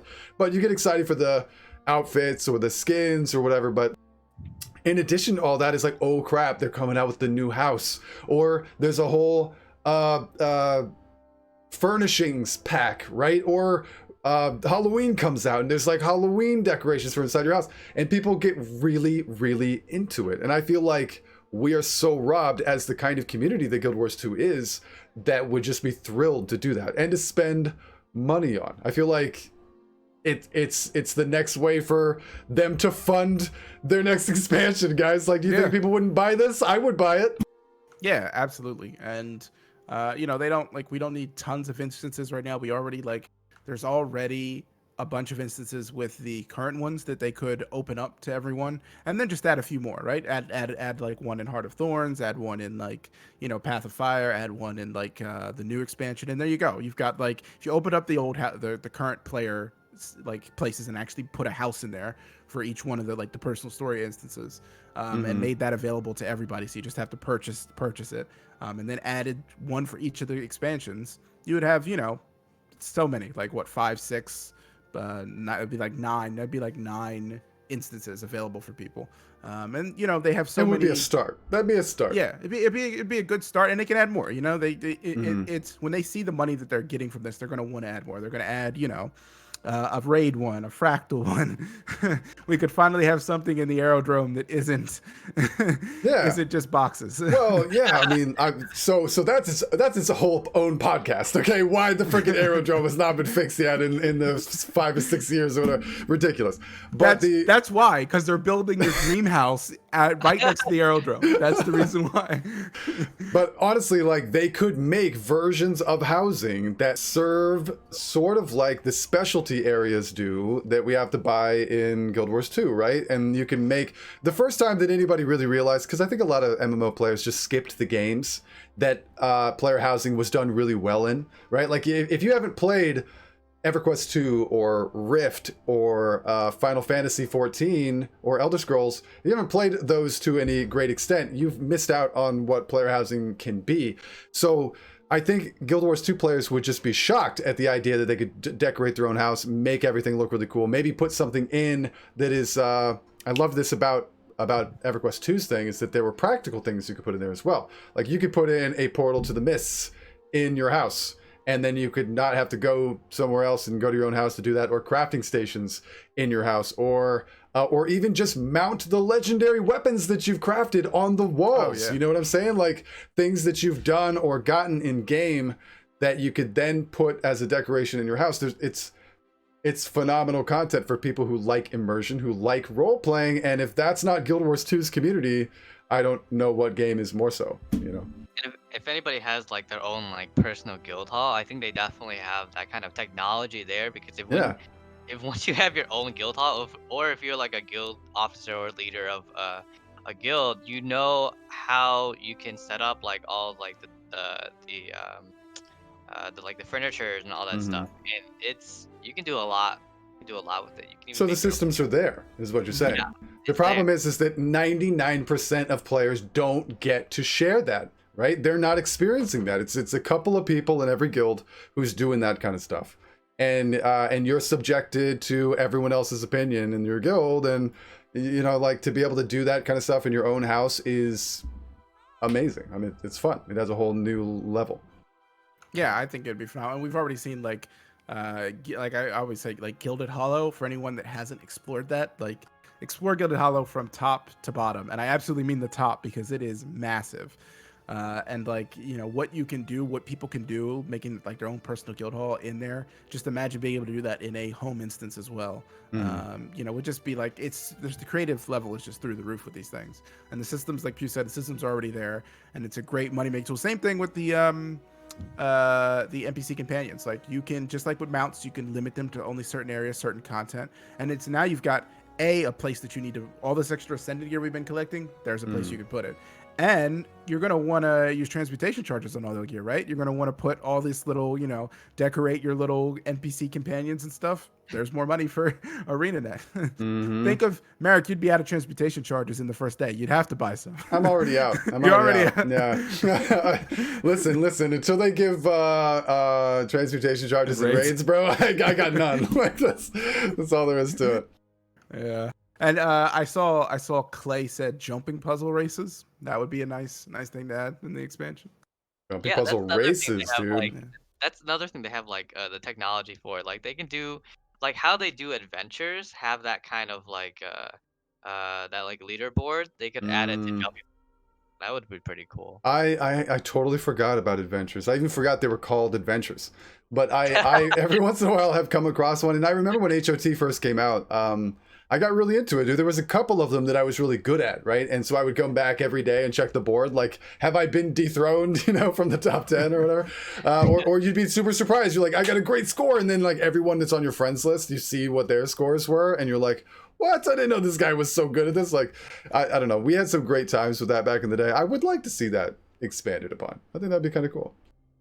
Yeah. More jumping puzzles for the new expansion. You know what? I miss those. I would like more. How about with actual incentive? So a lot of the issue that I have with Guild Wars 2, and this is why Pew and I are sort of diametrically opposed here, and this is why his website touches on this thing that I just don't do. But so much of Guild Wars 2's incentive, so much of like what you're going to drop from a boss or what you're going to get from a meta event, like you're not getting the big flashy flaming sword of ogre decapitation or whatever it is. You know, you're not getting something big and flashy and fancy. What you're getting is like the little things that amount to things over time. It really does become efficiency. Your loot is your inventory is filled with like small loot that amounts to efficiency and gold farming later. And that's why I'm so bad at what I do. Like you guys who watch my stream, you see my inventory is full of stuff. I don't want to go through that process. I don't want to open 26,000 bags. I don't want to clean out my inventory to fit in 26,000 bags of junk and then decide which stuff is worth it and what stuff's not worth it. I don't want to do it. And so that's like Guild Wars 2's itemization is very unique. It's very different to any other MMO, and it sort of shapes some of what it does. And so when I see like, do I want to do a jumping puzzle? It's fun, right? I know it's fun, but what am I going to get? There's a chest at the end of that. What could I even possibly get? Think in your brain, like, what is the exciting thing that's there? Precursor. That is the exactly That's the most exactly. exciting. That is the biggest possible thing that you could ever get, and it's so rare that I have been playing this game for 8 years. I started playing in the Head Start before the game came out. I've never dropped a precursor once in my entire life, not once. And so it's for me, that takes away a lot of fun, and it doesn't even have to be big stuff. It could be skins. I think one of the best things they ever did in this game was come out with that stupid thing that everybody wants that no one has, the Con-Ur helmet or whatever. Oh yeah. Something that is really rare, that is just a skin. It's not going to make you stronger than anyone else, but at least it gives you a carrot, right? To be like, maybe I'll get something cool today. And they know this, right? ANET knows this, which is why they've started adding infusions and things to world boss events. Like they know, like even just a tiny carrot can make a big difference, because why else am I doing it unless I care about efficiency? And if you know Merrick TV, you know I don't. I wish I did. I wish I was Pew. Oh man, I wish. Cat says cauliflower at the end of these jumping puzzles. Oh man, that would keep me away forever. That'd be Merrick TV repellent for sure. Hey, we need another source for cauliflower. Yeah. Yeah, that's true. If ANET ever made any kind of like reference to what we do, if Merrick TV was put into the game as an item, you know, what's his name? Wooden Potatoes has a legit, his icon, Wooden Potato, in the game. There's a teapot somewhere in the game. I forgot where it is, but it's real. Mine would legit be a cauliflower. It would make me so sad that that's what it was. Your cauliflower is already in the Guild MM thing, right? It is. The It is mural. the image, the mural. Yeah. Yeah. I know what you're talking about. It's gonna be like a crafting item. It's gonna have like your the Merrick TV symbol or something like that, and you have to use like thousands of cauliflower to get. And it's some kind Yeah. of like new OP raid food. I think that Ah, would be perfect, because then people would have a reason to farm cauliflower and oh use my the gosh. cauliflower, and it would actually be a market. That's the best and most big brain thing I've ever heard in my life. Can someone, so I need to record this and play this later. ANET, please. That's the dream. That's the dream. Just make I sure love whatever. Just make sure whatever food it is, when you place it down, it's on a TV tray. That would solidify it. Yes, that would be perfect. That would be perfect. Oh, yeah. Well, we've had some cool ideas here with this expansion. Hopefully with End of Dragons we get some of this stuff. I mean, I feel like ANET should just hire us as like the idea board at this point. You know? Yo, please. Yeah, let's do it. Let's do it. Where is Darkbringer, man? He's often here. He's not here today. Well, let's finish up with talking about Pew's amazing website. Oh boy. Yes, the www.pewresearchcenter.com. Everybody go there, check it out right now. Obviously, Pew is something you've been working on for a while. It's amazing. It helps people with. Well, why don't you tell a little bit Yeah, about? why don't you tell us about it? Tell us about it. I don't know. There's a lot of stuff, I guess. I've only been working on this for since March, basically since lockdown, and I had nothing else to do, and I just kind of built this website from scratch because there was nothing to do. But I don't know if you guys in chat, if you guys have seen like a Reddit post like sometime a year ago. I made like a Reddit post on like a spreadsheet for like benchmarks for gold farming in the open world. It's Hmm. basically this, but without the crazy spreadsheet, because Google spreadsheets can only handle so much. Basically, this website is just one, the benchmarks for open world farming. If you want to know how much money you could potentially make in a map, is when you have a pretty decent commander. There's resources like guides on how to get like Living Story 3, Living Story 4 currencies. Where do you get ascended trinkets from? Um, there's a section of the website that probably nobody touches because it's really kind of hard to understand, but there's like a timer section of the map, and that's basically me and my friend Kat. We spent lots of hours just AFKing in the open world trying to find like the cooldown for events that we think that you can like monetize really well in farm.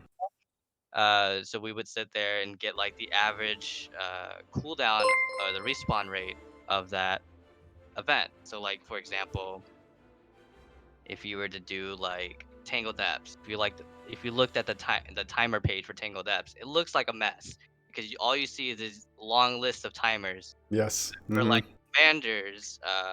If anybody wants to learn that map and be really efficient, you can use that page to figure out when the event will be up by the at any time. And so like a scenario that you can do is when you're farming it, you'll do an event and then you'll start the timer and then do another event, start that timer, so on and so forth. And then you'll see an event will be green, it'll lit up and be like, hey, it's ready. So you go to that event and you can farm it again, something like that. I Um, happen to have it right here. Let's take a look. oh no.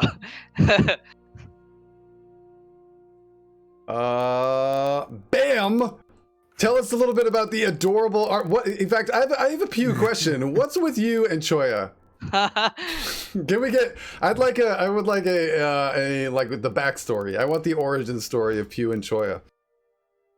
That I don't know how it all started. So before Choyas, I used to be a Quaggan stan. Like I used to just Shush, really love Dazzle. Quaggans because they were just adorable.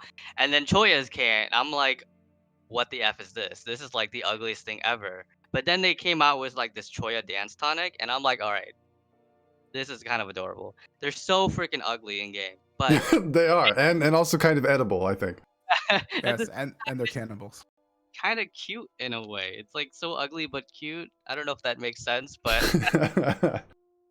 they're just weird and they're so derpy and I like it. And so Tiffy is the one who made the artwork for me. I just randomly asked her. I'm like, "Hi, can you make choices for me for my website I'm gonna be building one day?" And then she's like, okay, let's go." And then those first six choyas that you see in the front page are the first six that she's ever made for me. And I was obsessed. I was like, "Can you make another six? And how about another one and another one?" And it's just amazing. And it's funny because now it's like a trend in our guild that people commission to buy more. Guys, yes, absolutely. In fact, everyone in stream, could you look below the stream right now in my about section, scroll down under the donate bar, and look what you see. That's me and Junie and Roz, our cat in Choya form, made by Tiffy. Tiffy did amazing work. I love her for it. Like, it's just amazing, amazing. So this website, if you guys look through this, it's very well designed, very well supported. There's a huge amount of resources here. Again, if you're into open world efficiency, if you want to know how to make gold, if you want to know how to best take advantage of events in open world, this is the definitive place to be. It's really gotten a bunch of attention. It's gotten sort of like Pew is really entrenched in the world of this stuff, works with other guilds that are like at the tip top of this farming efficiency thing. It really is huge, and this is the #1 place that's being used now, so it's really awesome. Make sure that you go here. If you haven't already, bookmark this, pewresearchcenter.com. That's PEU, not PEW. That will bring you somewhere else. That's a different research center. They're much more formal. Yeah, a And little bit. It's all right. It's all right, Pew. You're like right behind them. Any day we're gonna eclipse them. they don't have any choyas. That's the con of Yeah. There you go. There you go. We've figured out their crippling weakness. We will kill them with choice. yeah. So yeah. I love melon, by the way. Anyone on stream probably knows that I'm most of the time I'm eating melon literally as we speak, and every time I see a choya die, I'm just saying, Oh, they look a little edible to me. That's all. I'm just gonna put that out there. They definitely are. Path of Fire, end of Path of Fire spoilers, I guess. There's some choyas at the end that you they're all dead, being cooked up and ready to be eaten.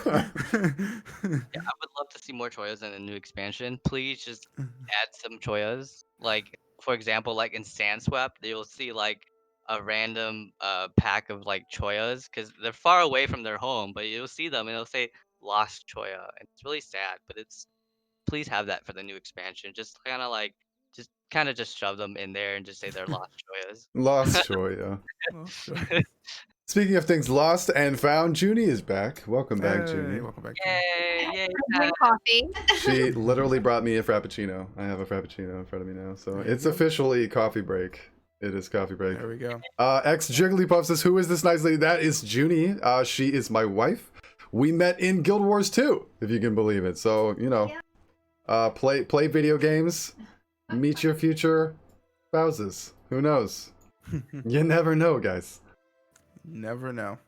Yeah. So, you got any future plans for your website, Pew? There's always something to work on. Like Give us a sneak Uh, peek. Like, I don't know if there's anything like too crazy right now. I just finished like one of my projects. It's like a node farm calculator, so to say. So like if you go on the website and then you go to the gathering choya, it'll instantly bring you up this calculator that it basically tells you based on the farms that and the routes that I made for like efficient gathering. You can pick whatever farm, like for example, like I don't know, Biora Marches. You can do different combinations of glyphs for your tools, and you can see how much money or how much less money you would make by using different glyphs, and you can try out different combinations of them, and then how many characters and time, and it will calculate and it'll tell you how much gold you can make per hour or per character, whatever you decide. And so yeah, I just finished that, so that was super cool. I play with it all the Cool. time so I can figure out how much money I can make if I'm gathering a specific place. But like new projects, We play this game very differently, my friend. I know. I'm so glad that people like you exist. I'll just put it out there. Merrick, you need to put or bring up the gathering section and like do a calculation on there. There is the cutest thing ever. This Okay. choy Oh. loading wheel. there is a new choya in there. If you try to use Alright, the where do I go? What do I do? Go to gathering Okay. at the top. Yep, and then just put in. I guess you can just pick anything, right, Pew? yeah, I could you can even do Red just that. Chant Cliffs and just that? Okay. Calculate. Calculate. Let's go. What? Is that like a somersaulting rolled up Choya gif? Rolling, Oh my gosh. Well, that is Also made- adorable. So yeah, when you do the calculation, you can see all the loot that that you would usually get in that particular farm, based on the routes that I do, and you can see how much money you make out of it based on the worth of that node specifically, and then plus the glyphs. That's awesome. Wow. Yay! So that's super cool. So I guess in the future I'll have more, more different maps. Right now I don't have a lot, but there's not a lot. There's not too many places that you can actually like gather for a long period of time without like switching to. It basically become alt farming at that point. I Why is there so assume- much information on this page? Yeah, I- you can see what the best tools are in terms of like speed. Volatile. Yeah, volatile are still the Woo. best. Volatile is nice. Glyph of Watchwork is really nice. I don't know if many people have that, but it's really nice right now. Get it if you want to make some extra money gathering. That's weird. Bounty is great. Bounty is very great for very specific nodes. Yeah. If you ever needed more evidence, this man knows all the secrets to making money. Yo, right? All the My open next world question, how much gold do you have personally? secrets. I'm really bad. I don't actually ever have that much gold, because I'm the type of person I just spend it all the moment I get it because there's always something new and shiny on the trading post or in the gem In store. real life or in the video game? Oh, and in the video game. Oh, okay. That's me in real life, so just thought I'd ask. You never know. Yeah, so like right now I only have 50 gold. What? No, gold farming master and 50 gold? I even have more gold than you. And I see your tail wagging. Why are you so happy? Oh, Automatic Chromatic. Oh, that's a great name. Automatic Chromatic has made 600 gold after researching on Pew's website within 15 days. What? Oh, That's a testimonial. You have testimonials popping up in chat, dude. 15 Whoa. days. 600 gold, 15 days. Wow. Yay. Yeah, there's definitely a lot of ways if you like just dig through everything. There's a lot of different methods that you could do and you just kind of pick one and you can make a 7K. lot of Wow. money. I am jealous, But yeah, Jigglypuff. I just That is very impressive, my okay, friend. so what's super weird about me is so I made this website, I made like dozens of spreadsheets and everything like that, but I actually don't really care about being rich at all. It's just not my thing. I'm a super weird farmer when it comes to that. Excuse my dog. I don't know if you guys hear my dog. We can see the tail wagging. Just the tail. That's all we see. He must be seeing somebody outside. But yeah, I don't care that much about Kiryu! being rich or anything like that. I just want to find ways where I can get money really quick so I can buy the next new shiny thing. Well, that makes sense. But yeah, I just like open world in general. Out of all the games that I've played, I think Guild Wars 2 has like the best open world. I think it's amazing what it can do in terms of like team efforts and farming and just how it interacts with everybody in the game. Doesn't matter if you're like a really bad player, a really casual player, a really hardcore player. Like I feel like open worlds like it's a great way to bring people together, a lot of people together all at once. Of different skill levels, right? I think that's one of the most exciting things the Guild Wars 2 does in World of Warcraft or another game that like once you cross a certain threshold in difficulty with your guild, like you're doing mythic dungeons or like super raids or whatever. And even in Guild Wars 2 we experience this, right? Like there are people that we love who are great members of our communities that are not going to be able to defeat Doom. It's just never going to happen. So what that creates is sort of like a split in what people can go where, right? I think that what Guild Wars 2 does really well is that there's a lot of content in this game that you can just sort of bring everyone to, and it'll all just work out fine. Like open world events are great content sources for guilds to do together with people that are very skilled and veteran and also very new or, you know, are just never going to quite cross that threshold. Yeah, I think So, one of my that's cool. goals for this website is not only to help people find different ways to make gold. So disclaimer, like my website, as much as information it says, it's definitely like I will say it's not like the best thing or my way is like the best way to make that money. I'm just here just to kind of like guide you and help you figure out different ways how to make money. But like one of my goals for this website is hopefully to kind of like bring out other commanders that are similar to me that are out there that like really like the open world, and I'd like to see like more commanders try out different things. And I hope that the tools that I have that people would try out, like for example, like a Tangled Depths train or something like that that isn't just the meta, or an Orc Basin train that isn't just the meta. They do the pylon events and do the meta, but at the same time, find a way for people to still make a lot of money for both hardcore and casual players. It's gonna be a lot of pugs, you know, hang out with you. But yeah, hopefully, I'd like to see that more one day. Just more different trains and commanding, all that stuff, and not just Jers of Wood and Dragonfall and Silver Waste, because everybody knows those are the easiest and best repeatable maps. Sure. I think overall, like meta events, big zone evolution is something that's pretty unique to Guild Wars 2 and has done really well. I remember the first time that we saw those in HOT and they were so big and so epic.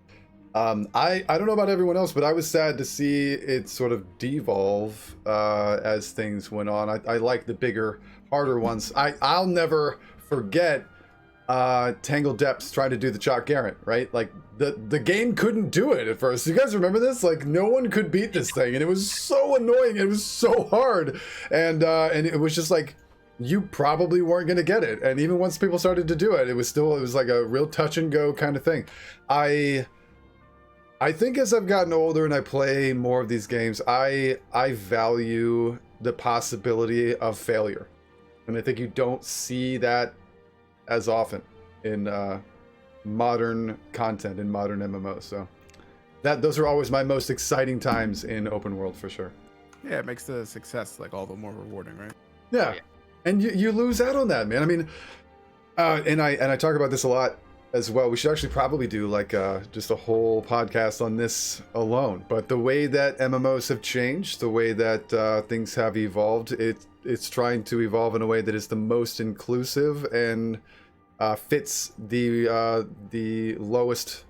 I don't want to say lowest common denominators. That sounds offensive. I just mean the people that have the least amount of time or don't want to put in as much effort or can't put in as much effort. That's great, and there should be things for people like that. But like we as a genre, as a entire genre of MMOs has cheapened itself, I think, to a point where failure is harder to come by than hard fought success, and or easy success rather, I guess. And I miss it. I really do, because it doesn't have to just come in the form of raids or in fractal CMs. Even in Guild Wars 2, like I said, I miss those old days where a whole zone full of people cheered when they downed a meta event, you know. Oh, what's another good example of that, dude? What was the one? Not just Triple Trouble Worm. Yeah, well, Triple Trouble is the best example, and you're right. I should have thought of that first, because that's still a pain, right? Like even now, after all this time, and that was original content. New Tequado 2.0. Ah, That okay. release, that one took a Yeah, little. that was more. Yeah, that's true. Another good one is in the domain of Vabi. Is that the one? Is that the one? The one that you had to do for the backpack. The Marquai Golem one? Yeah, the Marquai Golem backpack. Nobody does that anymore. No one does it, and it was super hard. And so it was really, really obnoxious to do. I can't remember. Yes, Serpent's Ire, Tiffy. Thank you. Serpent's Ire was a nightmare and super challenging. And so when I finally got it, I like, it looked like it was going to happen, right? Like I knew the timer. It looked like there was enough pugs there that I started reaching out to every guild I was in, begging people to come. I PM'd every raider I could find. I'm like, bring your raid builds, let's go. And we got as many people as we could get in this zone. And by the time we won, I like jumped up and cheered because I had failed it like a billion times beforehand. And that made that backpack so much more exciting for me. Yeah. Not just because of that, but also because of that stupid bugged quest you had to do in... Talk about not going back and polishing up old stuff that they need to. The fix bugs. What was that bugged event that we had to do for that backpack? Oh, that was, yeah, it was for the Marquai backpack. Oh, I forget which event it was, but I know that it was just impossible to do because they were stuck. Like the golem was stuck there for days and days and days. What is the zone with difluorite crystals in it? It's that one. Sand swept. Sand swept. There's Yes. like a golem escort that Yes, that's it. it's a script escort that you start like in the Oh cube and yeah. then you go outside the cube and then you fight like a golem thing, and it's supposed to like multiply and multiply and multiply, Exactly. but it just doesn't. It just stalls. Once you kill the first like clone of this thing, it just doesn't multiply. Which And means sometimes you have to wait until you can overflow the zone to create a separate instance of the zone, and sometimes that's the only solution. It's so bad. It wasn't working Oh, when we I were doing it. I mean, I guess we did it pretty soon after it released, but it just no, like we couldn't get into any zones. It was a nightmare. It was terrible. Terrible. yeah. I had to get Pew to carry me through Serpent's Ire because I could not get. Nobody runs it. Nobody runs No, it. no one wants to run it. It's it's tough and sort of Yeah. annoying. It's not even like a really great meta. It's kind of Mhm. sucks. It's Like one of this- those. It's one of do- those on the wish list to be revamped, right? We'll, Yeah, we'll add it to the revamp list. it. Oh my god, please revamp it because it's really one, it's kind of boring, but two, it's some of the parts are just kind of unnecessary and they take forever. Like the first part you do is like, oh, you gotta go find 5 champions in the area, and it takes you like 10 minutes because one, the map is huge, but two, like it just takes a while, and then at least the CC phase is decent now because now we have what do you call those drizzlewood things? The way stations, so you can EMP. So at least that Oh, okay. Yep. Mhm. was Yep. Yep. kind of Oh, lackluster. Nathan Puff says, "What is your best class for each of you, or your favorite class?" Yeah, For Pew. what specifically? Oh, mine is Ellie. I was gonna say Ellie for Pew. That was my guess. I was right. I main Ellie in everything: open world, fractals, raids, PvP, everything Ellie. I love Ellie. You just won't see me farming as an Ellie because they die a lot. Yes, they do. I'm always either on my Necro or my NG when I'm farming. All right, Cryptic. What about you? I mean, it depends on the content, but I mostly stay on my engineer these days. So Hollow-Smith all the way. Yeah, so thematically, I would say Mesmer. I think Mesmer is the coolest class ever thematically. I talk about it all the time. It's Guild Wars 2's like baby, right? Like they made this class, and so many games make classes that are not normal archetypes. You know, like everyone knows everything that comes out of D&D, right? Like you know what a cleric is, a warrior, a wizard, a rogue. Like these are really archetypal classes. Mesmer is not one of those, and yet it's done so well that it feels iconic. It feels really tangible. You know what it is. You know it through and through. You know what its look should be. You know what its vibe should be. You know what its like flavor is so tangibly. And it's not always just that Guild Wars 2 is great at that. I actually think that Revenant is a polar opposite of that. I think it's a mishmash disaster of a class. Thematically, I don't think it's solid. But Mesmer has done so well that I think it's my favorite. But mechanically these days I'm playing a lot of Engie. Yeah, I play a lot of Engineer. I'm like Cryptic. Yeah, no, NG's where it's at. NG's in a really good place right now, and I mean, all the classes are in a really good place right now. But NG just feels something about it feels right. You know, you feel at home. Yeah, yeah. So, obviously, I still take my Ranger. That's my story character. So Ranger. Oh Yeah. God, I don't think I've ever seen Cryptic on a Ranger in my life. I think we've been in one raid together when I was messing around with Bird Beast, but Oh. I don't think I've ever seen you as Yeah, see? No one knows. What is this? I've taken it to a Pew train before Pew. Mm. When was the last time you joined the trade? That's fair. That's fair. So I actually have a quick question. Since this is like an MMO, there's a lot of new content in Guild Wars 2, right? Like which doesn't always come up. So we're talking mostly about Guild Wars 2 today, especially since we have a Guild Wars 2 guest. Oh, Mary. But I realized I did not answer. Jigglypuff reminded me. about what? Your favorite class. I did. I said Mesmer, and then but I've been playing Engie mostly. No, for me. Oh, for you. Oh. Oh yes, Junie, go ahead. I'm so sorry. My favorite is definitely Mesmer, thematically and Jigglypuff, yeah. Thematically and also just it was a lot of fun, especially in the beginning. I really actually enjoy staff. I wish core mesmer was still a thing. I mean, I like chrono fine. Where I like chrono better than mirage, but I still kind of wish that base mesmer was a reality.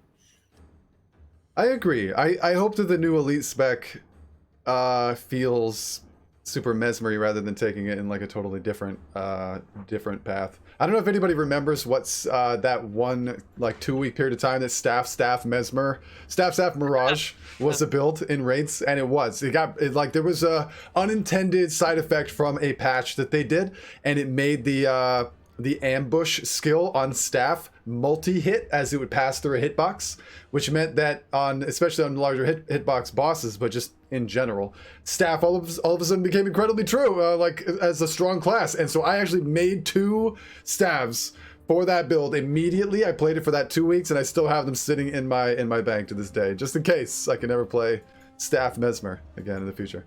That was a fun time. I love staff mesmer. I just wish Right? it was more viable in different areas. I like it in PvP, but it's still, even in PvP, it's kind of niche. Yeah, it is. But yeah, I would like to see more of that. I want Axe Mirage in raids. Axe. Oh. I've had enough axe, man. Everything's axe. There's too many axes. I don't like axes. Okay, so like I said, this is, in general, we talk a lot about different MMOs. We're talking a lot about Guild Wars 2 today, but I'm actually hoping that I could get from each of you what MMOs you've played. Like, what is your MMO history? When did you start playing this genre? What brought you into this genre and into Guild Wars 2 eventually? And then finally, is there any other MMO that you're looking forward to in the future or have been considering looking into? We'll start with Pew. Uh-oh.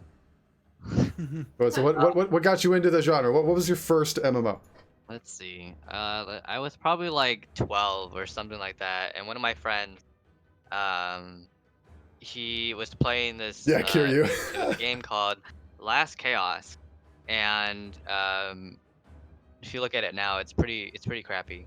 And it was crappy probably back then, but I was 12, so I was like, oh, cool, a game that I can play. It was one of those like free to play games, but it wasn't free to play. It was just like pay to win, but it was free. So Mm-hmm. lots of cash shops and lots of shiny stuff. Definitely stole like $500 from my father so I can buy and gamble Woo. a lot of stuff. Whoa. It was like $500 like over a period of like months, but Yo. That's still, crazy. Look, we're getting the big yeah. story here. I like it. I was expecting you to say over a period of years, but just a couple of months, dude. Yeah. exactly. It was bad. I mean, when I was 12 and 13, it was my first experience at gambling of some sort. So I was like, oh yeah, let me get this new Mhm. new loot or whatever. Totally bad. But yeah, So loot boxes are a whole nother topic that we need to talk about at some point. Yes. Add that to the next discussion list because we do. Yes. yeah. But that's actually where my name actually came from, Puriki. What? What? There was this mob in the game. So basically how the game works is there's you go up to like level like 200 at the time. Now it's probably like level 500 or something like that. Mm-hmm. The higher level you are, the more OP you are. And so what you had to do, it was a very grindy game, and what you had to do is just kill mobs, very specific mobs at very specific levels. And so once you get to like a level 100 and like 30 kind of a time, there's a certain like dungeon where it's just a cave. It's just like a very narrow cave, and inside it is filled with these things called pirikis, and they're just like these three-headed doggos with wings, and they were kind of cute, but I think everybody hated them because you needed to farm them so much. It was like this weird like 20 level gap between for you to start getting to the next like zone or whatever. Mm. If people would farm that over and over and over again, and it took you like, if you didn't pay a lot of money for like potions to advance your experience, holy crap, that thing took you probably months just to get to the next level. And yeah, you would just be farming pirikis over and over again, and I'm like, this is the worst I thing know, ever. right, But Tiffy? holy crap, these guys are cute, and I like this name. so I'm stealing it. Nice. So when I left that game, I'm like, I want to be called that. I'm gonna call Pirigi.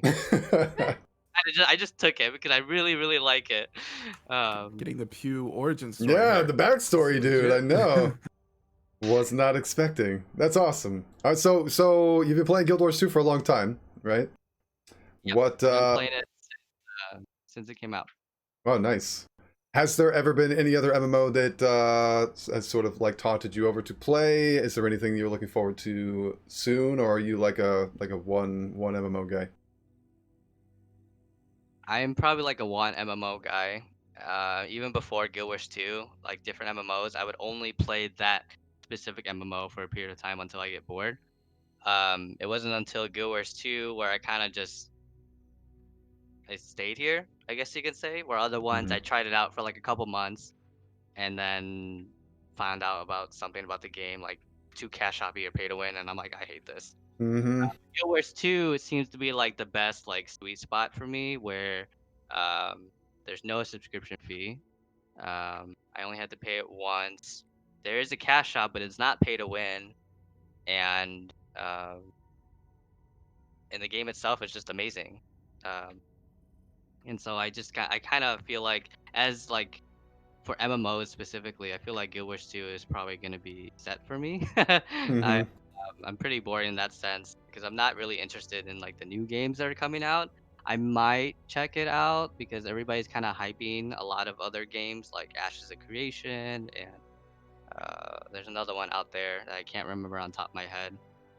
New Um, World or yeah, so like I'll probably watch like gameplays of it, but I probably won't play them as much as I play Guild Wars 2 because I have this like unconditional love for the game now at this point. It's been 8 years and it's kind of like changed my life in many different ways, so yeah, to say. same. Um, Big same. yeah. So yeah, I don't know. We'll see what happens, but I think I'm probably gonna be with Guild Wars 2 in some form forever. Nice. Great game. Here's hoping it's around for forever. Yeah, Let's hope that we'll see. that's the case. We'll see what happens. I mean, Guild Wars 1 is still up and running, dude. Like, it's crazy to me. They don't support it anymore, right? Like, Guild Wars 1 isn't being added to, but I actually thought it was really cool that ANET came out. I don't know if you guys remember this. It was like several years ago that they said, you know, we're not upping the content for this game anymore. We're not adding anything new, but they they moved the game over to like newer, fancier servers. Do you guys remember when they did this? And they're like, we're gonna keep the game going indefinitely on much more reliable, newer and fancier servers, so the game's stability is going to be intact and stay good for a long time to come. And that was a really awesome thing for them to do. A lot of games don't do that. The player base for Guild Wars 1 and the amount of money that that's bringing in to ANET every month, which is probably nothing. It's amazing that they were willing to do that. I mean, I think that speaks well to ANET. I think the festivals still happen too on the game. They do. Which is pretty awesome. They do. Yeah, absolutely. Oh, did Lotro do that as well? That's cool. That's cool.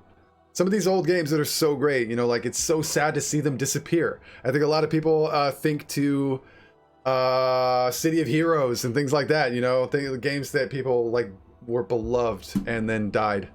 And can never be found again, which is really, really sad. Hopefully Star Trek never goes that way. Yeah, seriously, and it could, because, you know, I worry about it, but... Yeah. So sad. All right, Cryptic, your turn. Actually, do you mind if we take a break? We should pull this giveaway so I can then get the... and we'll put up the expansion up after that. All right, guys, so listen, if you have not already, we do have a giveaway going right now. It is the Heart... what is it? Winter's Heart Infusion. It's basically like 600 gold, incredibly awesome looking.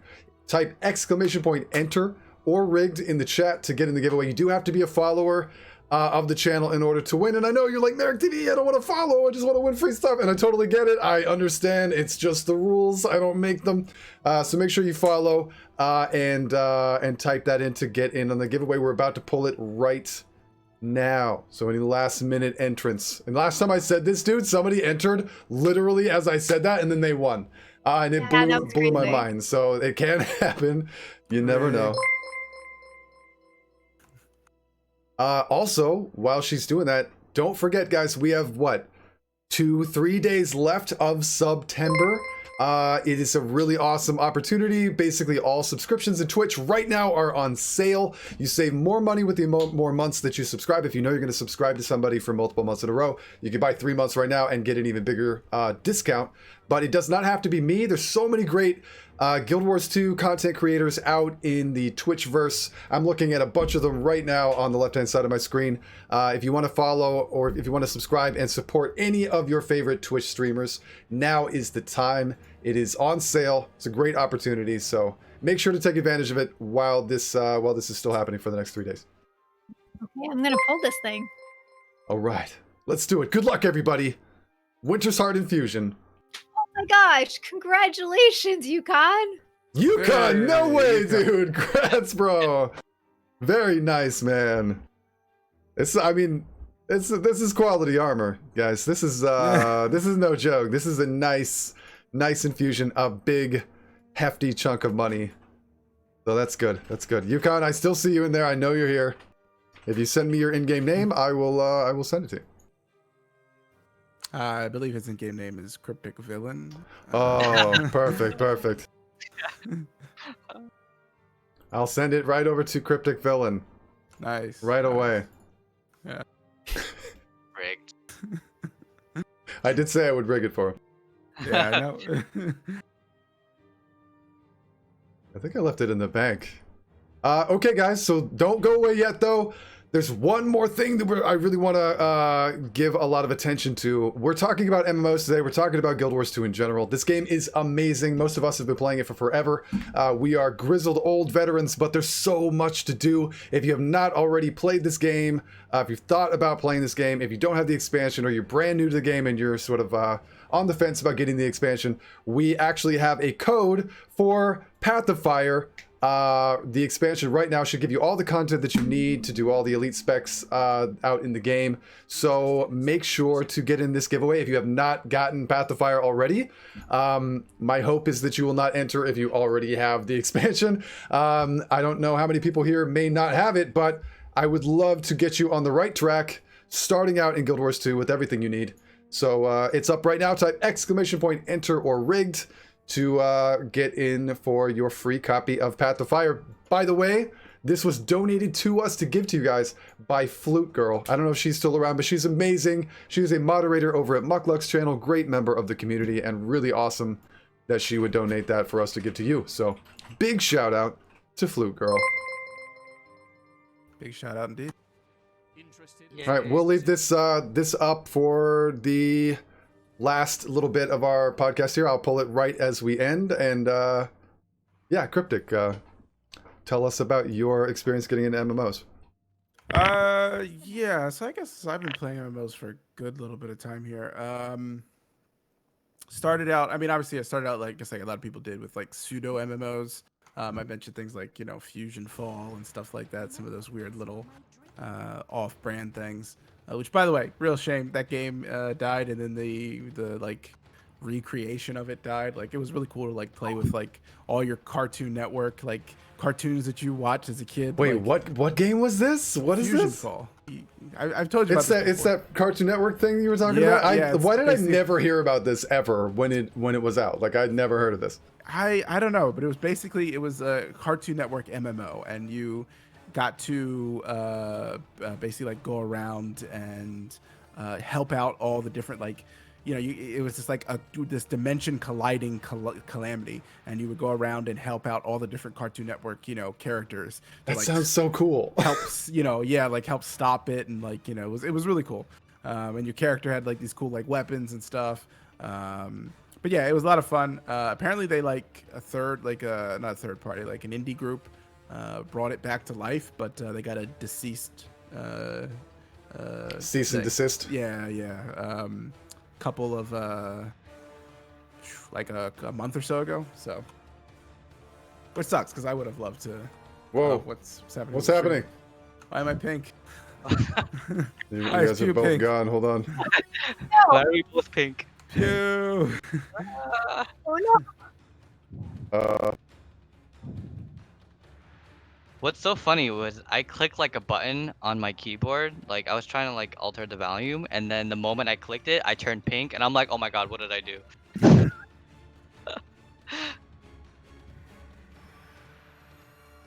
Oh, look, it's like Merrick TV, Inception.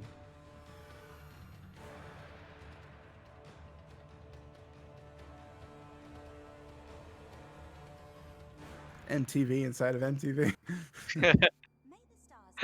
Oh, Oh shoot. I think this is Junie. Oh shoot. So okay, so you know how like the alerts were like doing TTS for followers? That was like the old alert box, and I pulled in the new alert box from our other layout, and I think it overwrote this one, which I had no idea your faces were tied into our alert box. So that might have been my bad. 1 second here. No worries.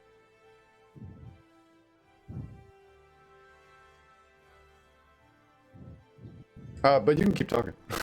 I mean, speaking of Fusion, I actually just pulled up a video of it, looking at the indie group bringing it back to life. And man, there's so much nostalgia in this game. So you used to, you know how like you have like pets in some games and stuff like that. Well, in Fusion Fall, you would have these little like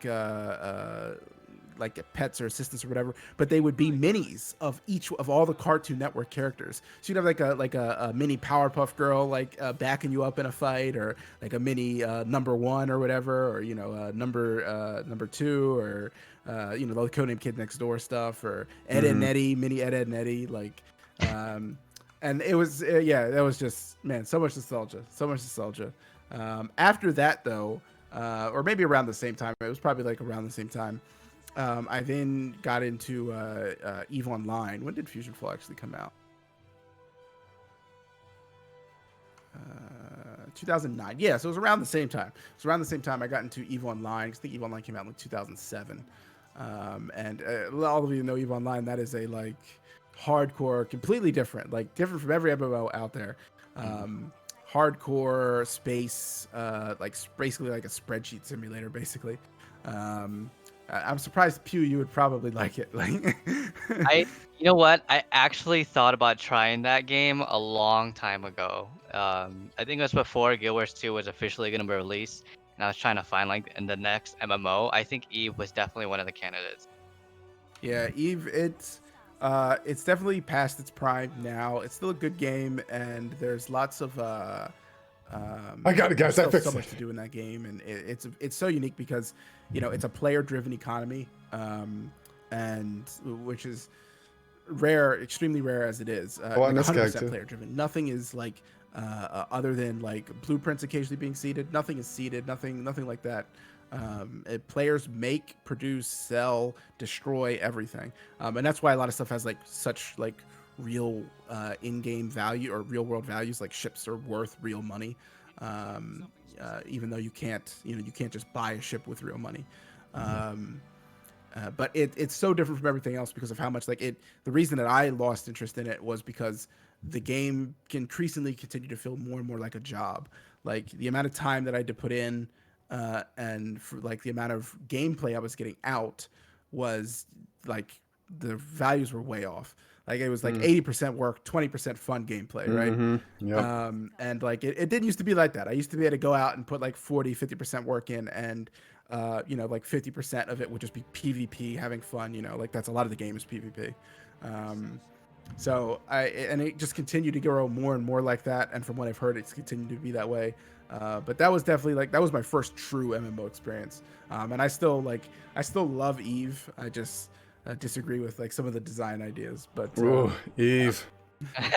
That's quite a thing. That's its own thing.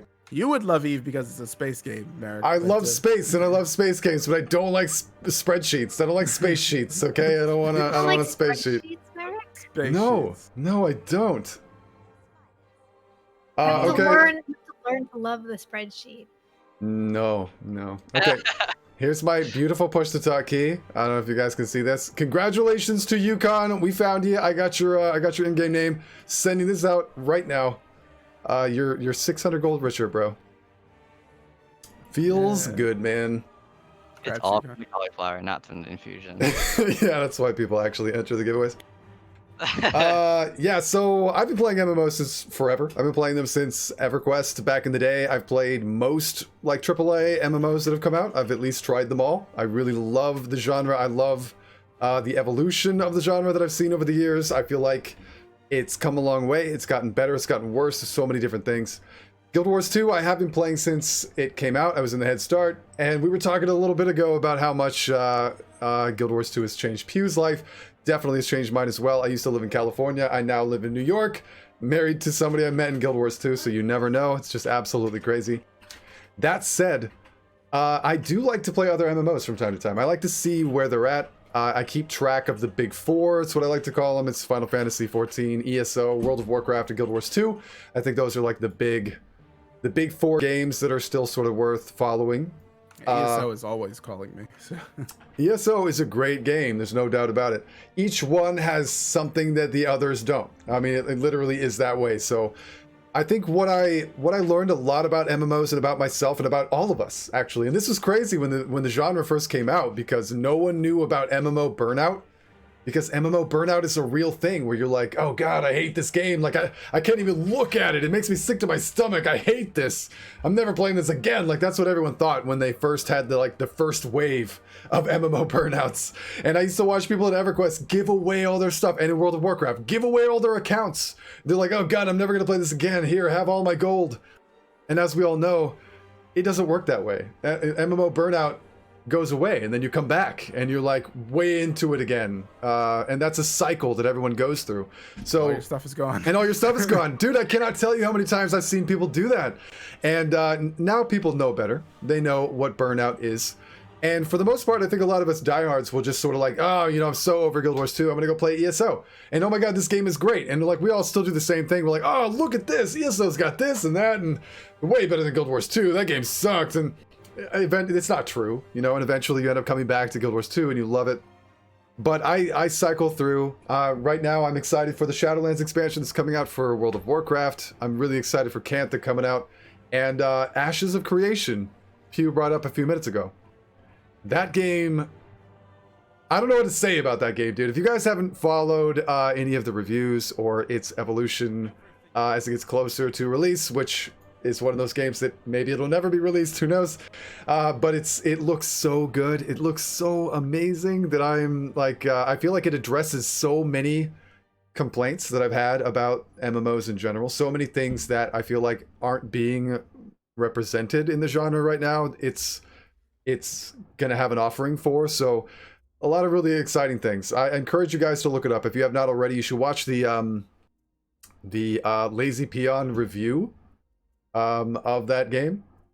And if you guys don't know Lazy Peon, he's my hero, dude. He plays MMOs and reviews them on YouTube, and basically just kind of goes from MMO to MMO. It's really, really good. He's actually responsible for one of the really big boons we had in Guild Wars 2 once.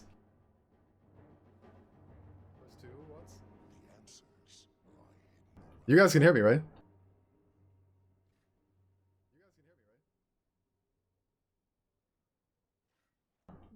Yes. Okay.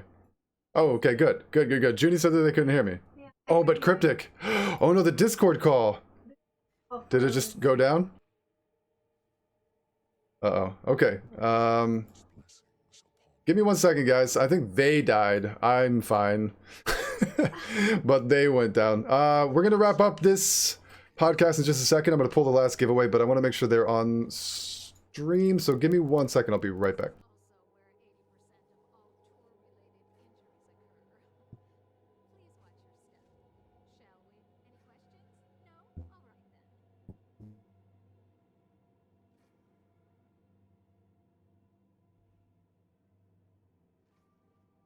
Life is a trial. Coda the judge, and Coden the jury.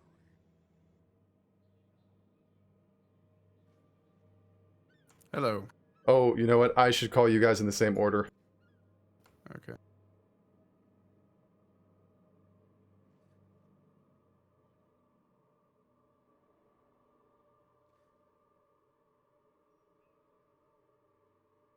Pink fluffy unicorns dancing on rainbows. Pink fluffy unicorns dancing on rainbows. What, did Ricky just gift Pew a sub to the channel? Yes, dude. No way. But why is That thing is not working? amazing. Oh no. Thank you, bro. Oh,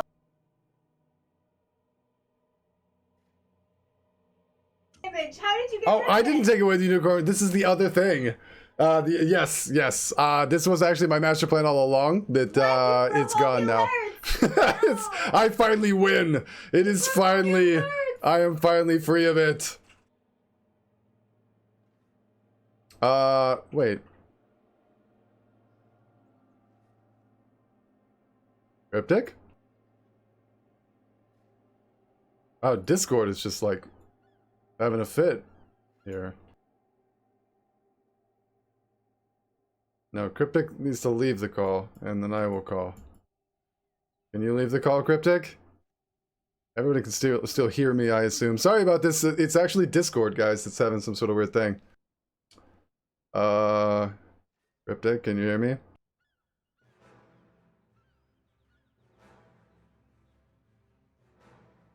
Cryptic?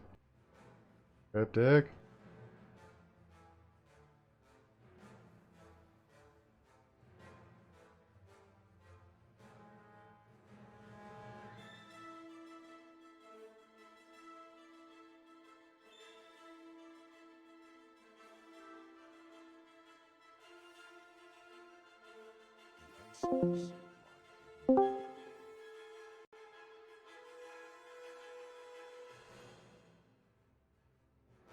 Merrick. Yeah, what's up? What's up? What the heck is happening? I don't know. Discord's dying. Yeah, really? Okay, hold on. 1 second.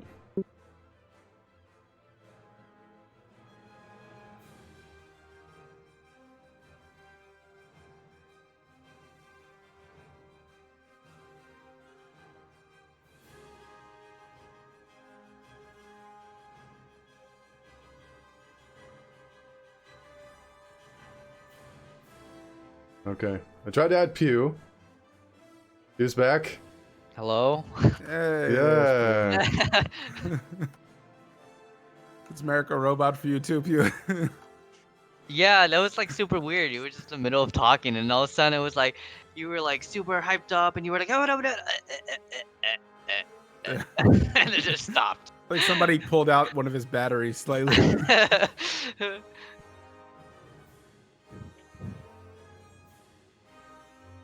Okay, I think that's Junie, and then everyone should be back in frame like they're supposed to be. Haha! Success! Yay! Okay, everything's okay. This was Discord. Now you Sorry can- about that, you guys. Ricky, thank you so much for the gift sub, man. Buying Pew a gift sub to the channel feels good, man. Feels good. And remember, subs are on sale right now, guys, so take advantage, even if you're subscribing to Juniper Prime instead of Merrick TV, or, you know, anyone else. Yeah, for those awesome Monkey Island streams that are going to happen someday. Yes. I'd Big watch that. stuff. Quality just- content. Oh my god, if Cryptic's going to watch, I'm doing this like next week. Yeah, it's happening. Okay. You guys heard her. We're gonna hold her to it. I expect Monkey Island and more Star Trek. Yeah. Oh, I that'd be only good need one actual like interested viewer and I will totally stream. too. All right. Well, I just wanted to make sure everyone was back on channel so that we could thank everyone, make sure that we, you know, wrap it up and appreciate the guys who came out to make this happen. Cryptic Villain, my right-hand man. This would not exist without him. Thank you so much, Cryptic, for co-hosting with me. You are awesome. He does a lot of the background stuff to make sure that this is all organized correctly. Thank you for that. Junie, of course, my right-hand girl. Literally on my right hand. My wife and producer who's always managing the chat and doing so many awesome things for the giveaways. Thank you so much. And Pew, our legendary, amazing guest this week. Thank you for stopping by. Really appreciate you sharing your insights with us and also your website. You're awesome, guys. Everybody check Such out the a awesome website, pewresearchcenter.com. Yes, pewresearchcenter.com. Give the man love, donations, support. Yeah, actually, we're hoping the Pew gets a net partner at some point with this website, which would be really nice. Me and Merrick are just in the same boat where we just can't. It's not working out. I stopped making jokes about it. If it's gonna happen, it's gonna happen. If it's not gonna happen. It's okay. It's all right. We'll see what happens. And thank you, the biggest thank you to all of you guys. Thank you for stopping by. Thank you for watching. Thank you for participating in the chat. It really means a lot to us. It's so much fun to do this, and it's great to see that there are people who will hang out with us even when we're just doing this podcast and not when we're playing the game. I love MMOs. I love these kinds of dialogues. If you guys are into this, make sure to follow, subscribe. Also join our Discord. It's where we coordinate what we stream, when we stream it, who we stream it with. There's also a section in the Discord for you to give us feedback about Coffee Break, any topics you'd like to be discussed next time, any guests you'd like us to invite, all that kind of stuff. So come and be a part of it. Would be totally awesome. Let's move on now to pulling the last giveaway, I guess. Yeah. Oh, snap. We'll talk more about like other MMOs and stuff on another podcast. Yeah, maybe 2 weeks from now. Yeah, sounds good. Sounds good. Yeah. Nice. We don't know who the guest will be that time, but I'm going to try to invite a different content creator every time, just to get another voice in there. Cryptic and I are like weirdly similar in most things, so having like somebody else do something different or that does something different is also pretty cool. We're brothers from another mother. Sure, we Switched at birth. or the same mother. Don't we look alike? Yeah, I feel like we could, yeah, you know, definitely, yeah. you never know. I mean, we are both 6'2", just you know. That's true. Exactly 6'2". We're 6'2", bros. Slightly different builds. One of us has broader shoulders than the other. You know, Honestly, I won't name any names. I can barely tell you two apart, so I don't know. Yeah, and she's married to one of us, so I you know. know. I won't tell you which one that You she's could be married to. twins as far as I'm concerned. All right, guys, we're pulling the giveaway. If you have not already, if you do not have Path of Fire expansion, this is your chance to get it for free. All things aside, all of the jokes that we've given, all of the review and the criticisms we give about Guild Wars 2, we do so with love. This is all of our favorite game. I adore Guild Wars 2. It is 100% worth buying the game, playing the game, spending your time, and we've all played this game for 8 years and we love it. So hopefully you guys will check it out. So if you don't have Path of Fire already, type !enter in the chat right now to get in there and maybe win. So here goes. Drum roll, please. I need a drum roll. I need a drum roll. You know, sound clip. And the winner is. We should get you a soundboard. I need a soundboard. Yeah, I also need a foot pedal. A foot pedal would be really nice. Should just get you like an Elgato. Oh, look at that. Right? Hot reset. Hot reset. Congrats, my guy. You just got a free copy of Path of Fire, and it feels so good, man. Welcome to Guild Wars 2. I hope you enjoyed the stream. This giveaway wasn't going for that long, so I'm just going to assume that you're still here. Yeah, there he is. Nice, There dude. you are. Yay. Feels great, bro. Congratulations. Yep, that's awesome. I hope you will join us in Interior. This is an awesome game. I think you'll like the expansion a lot. Thank you guys again for coming out. I stream almost every day but Saturday. My name is Merrick TV. Cryptic Villain above me, Pewrecky over to the upper right, and Juniper Prime over to my side. I don't know what I would do without these guys. You're all the best. Thank you so much. Follow, subscribe, guys, if you're into this kind of content. We're going to be doing more of it. Make sure you get in on the action. I'm going to go and raid another streamer right now, so thanks again, guys. You're all awesome.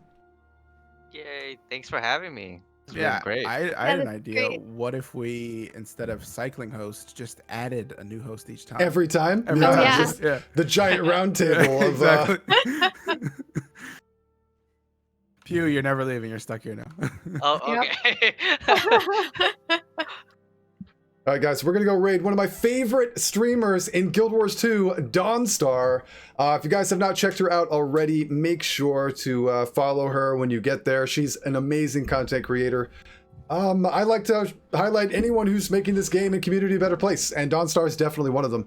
So make sure to get some Merrick TV hype in the chat when we go over there. Make sure to show her some love as well. I love all of you guys. I hope you have a great one. Stay virus free, and I will see you guys tomorrow.